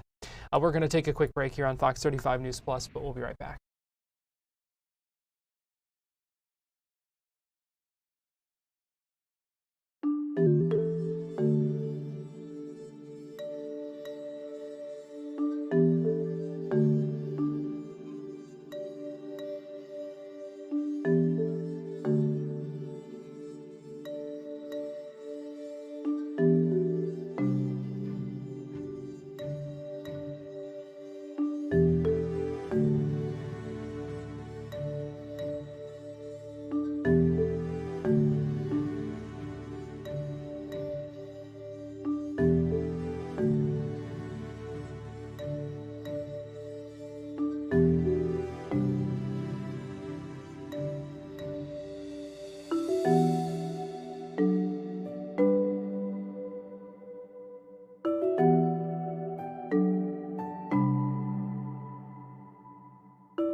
You're watching Fox 35 News Plus, streaming on Fox Local.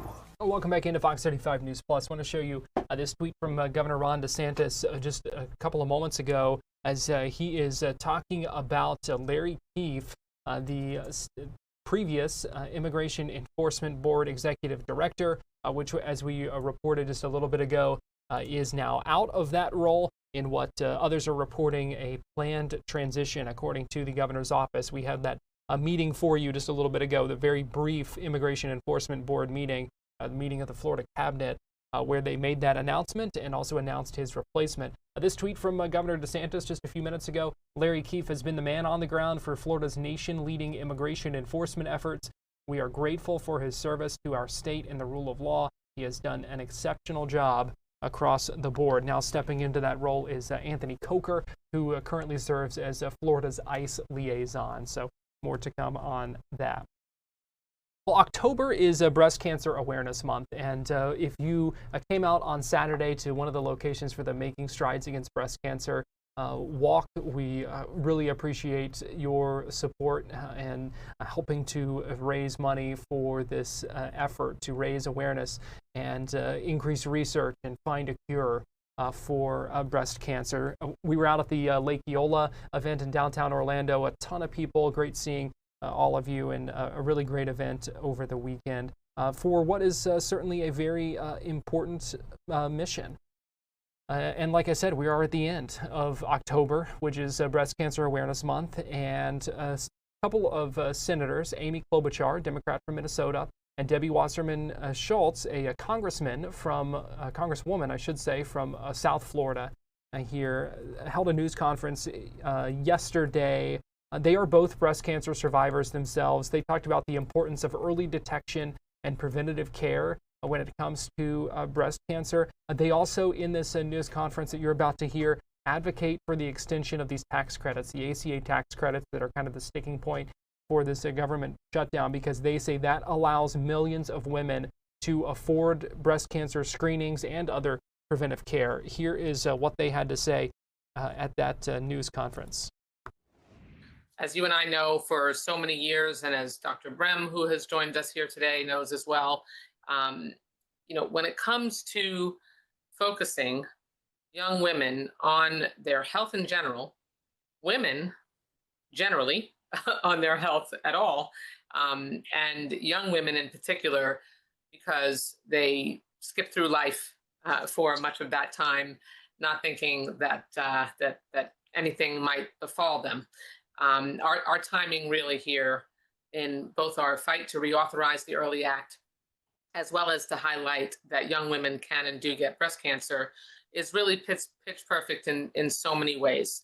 And as we wrap up Breast Cancer Awareness Month this week, this year's theme, which is every story is unique and every journey matters, really speaks to this moment.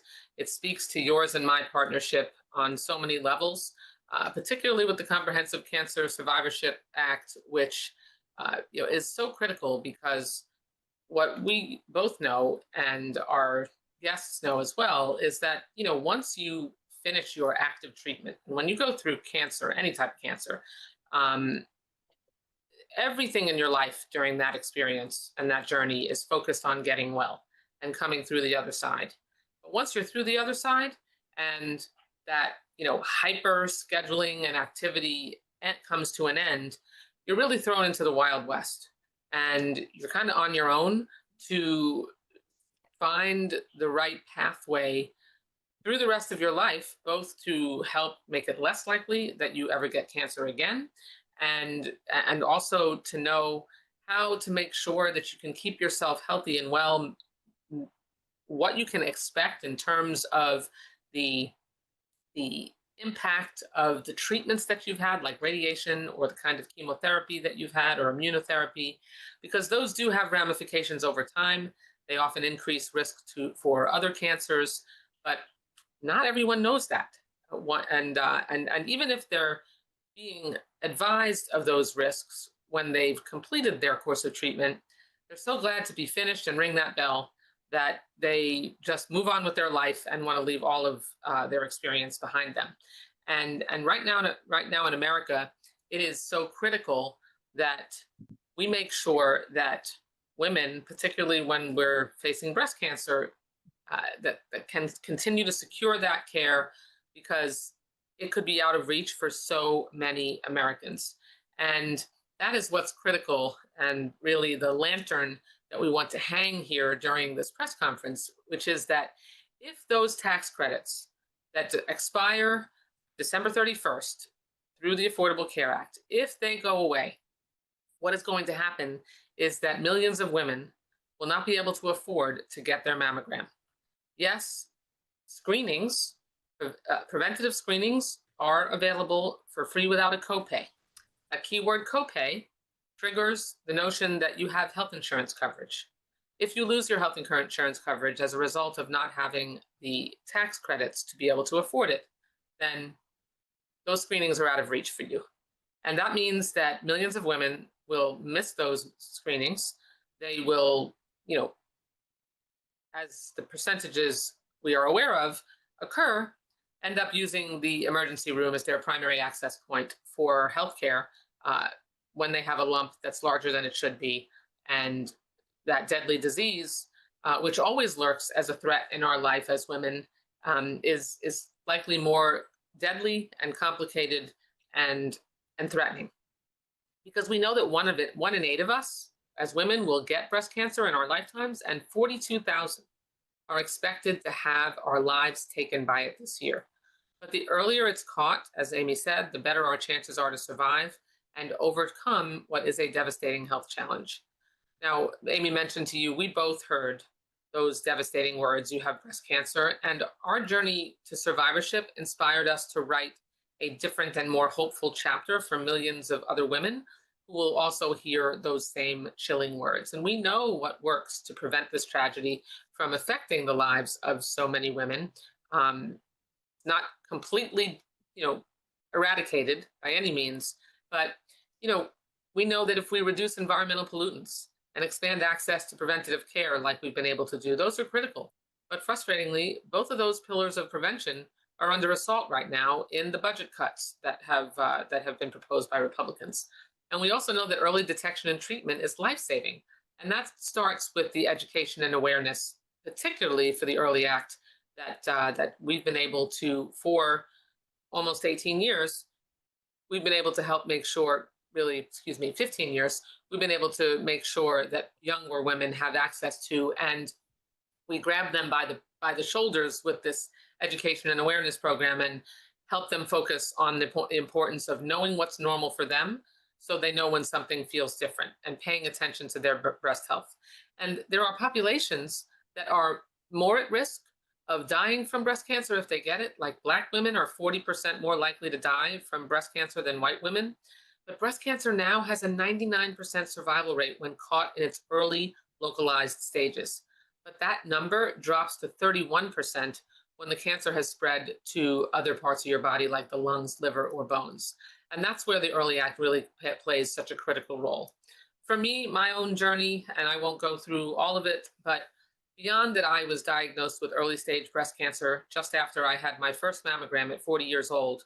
And at 41, was doing a self-exam in the shower, found a lump that I knew had not been there before. And that turned out to be breast cancer. But much more concerning was that when I did a genetic test, because of the amount of breast cancer in younger women in my family that was in my family tree, it turned out that I carried the BRCA2 genetic mutation. That made it much more likely that I would have breast cancer in the first place, have experience a recurrence if I didn't take more dramatic steps, and that I would much more likely get ovarian cancer before I was 50. I had something between a 40 and 85% chance of that likelihood, and 5 times more likely that I would get breast cancer. 15 months of surgeries later, and a private battle, that's a choice that I made. I had very young children, but I knew that I would use my platform to try to help make sure that I could flag down other young women and other women at higher risk so that they could be more likely to catch breast cancer early as well. Finding it early saved my life. I know how difficult that journey is. And what BRCA2 mutation awareness means for me is that my daughters hopefully will have steps they can take if they test positive, and my son even for his future children and my girls' future children. But there are millions of young women who need those early detection and awareness tools. So our legislation is up for reauthorization. Amy and I have been able to get over $40 million appropriated over all these years for the grants as well as the education and awareness campaign. And I will point out another important thing is that we created an education and awareness program for healthcare providers here too. Because when you are diagnosed young, so often those healthcare providers, they're not thinking a young woman is going to get breast cancer, that they'd be presenting with breast cancer, that they present differently than just a lump like I had. They're dismissive. They send their patients home. They tell them they probably have a cyst, and they don't really talk to them about things like fertility. And do you want, if they have to go through chemo, do they want to preserve their eggs before they start that journey? What date do you tell your new boyfriend that you had a double mastectomy? Those are all things that older women just don't really have to deal with. And those are the things that help young women through the Early Act itself. So reauthorizing the Early Act is vital to continuing to save women's lives. And I'm so proud to team up with Senator Klobuchar and other bipartisan. Hey, there are a few things left in Washington that are bipartisan. This legislation is among them, as is the Comprehensive Cancer Survivorship Act. I will share with you that we just lost a fierce warrior who we now have named the Comprehensive Cancer Survivorship Act, the Laney Jones Comprehensive Cancer Survivorship Act, because Laney was a survivor of 7 different kinds of original cancer.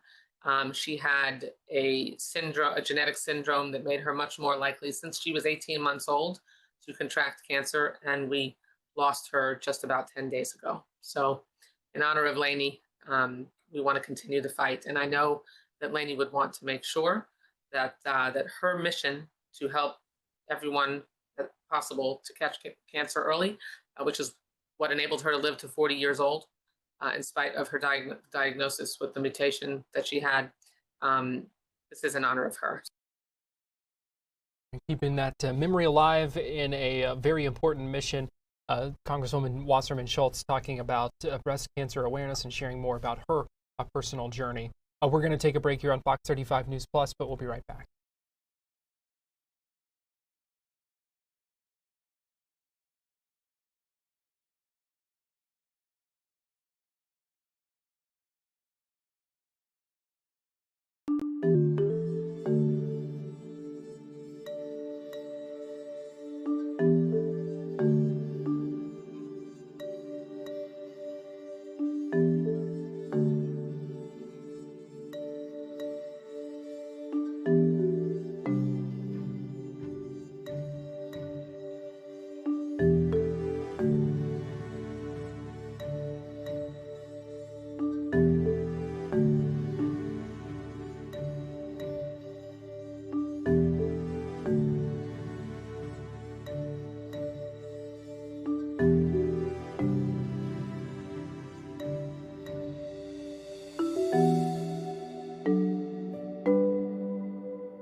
You're watching Fox 35 News Plus, streaming on Fox Local.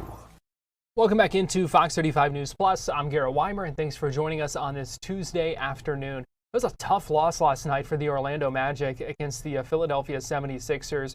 Playing that game last night, 136-124 was the final score. The Magic had it close near the end, but just couldn't keep it there. Tyrese Maxey went off. He had 43 points for the 76ers. The Magic had some issues with turnovers, missed free throws again, and they tried to keep it close, got it within a couple of points in that fourth quarter, but just couldn't keep it up. The final score, losing by 12. The Magic now 1-3. We heard from head coach Jamal Mosley, Paolo Banchero, and Desmond Bain after the game, talking about some of the changes that they need to make. You know, give them credit. They got some guards that can go out and attack and get downhill and space the floor, you know, what they do. But we do have to be better. You know, mixing in how physical we are with defending without fouling. We got guys that get downhill, our ability to protect the rim, keep them out of the paint. You know, Tyrese Maxey was able to get loose, and I think that's a big key of it. So, can the Magic play this fast on offense without sacrificing an element of its identity of tough, hard-nosed, physical defense? You got to be able to do both, and I think in this situation, what you're looking at for what happened tonight, we can say the defensive effort was part of it, but also 14 turnovers for 20 points. You're not giving yourself a chance on the defensive end of the floor.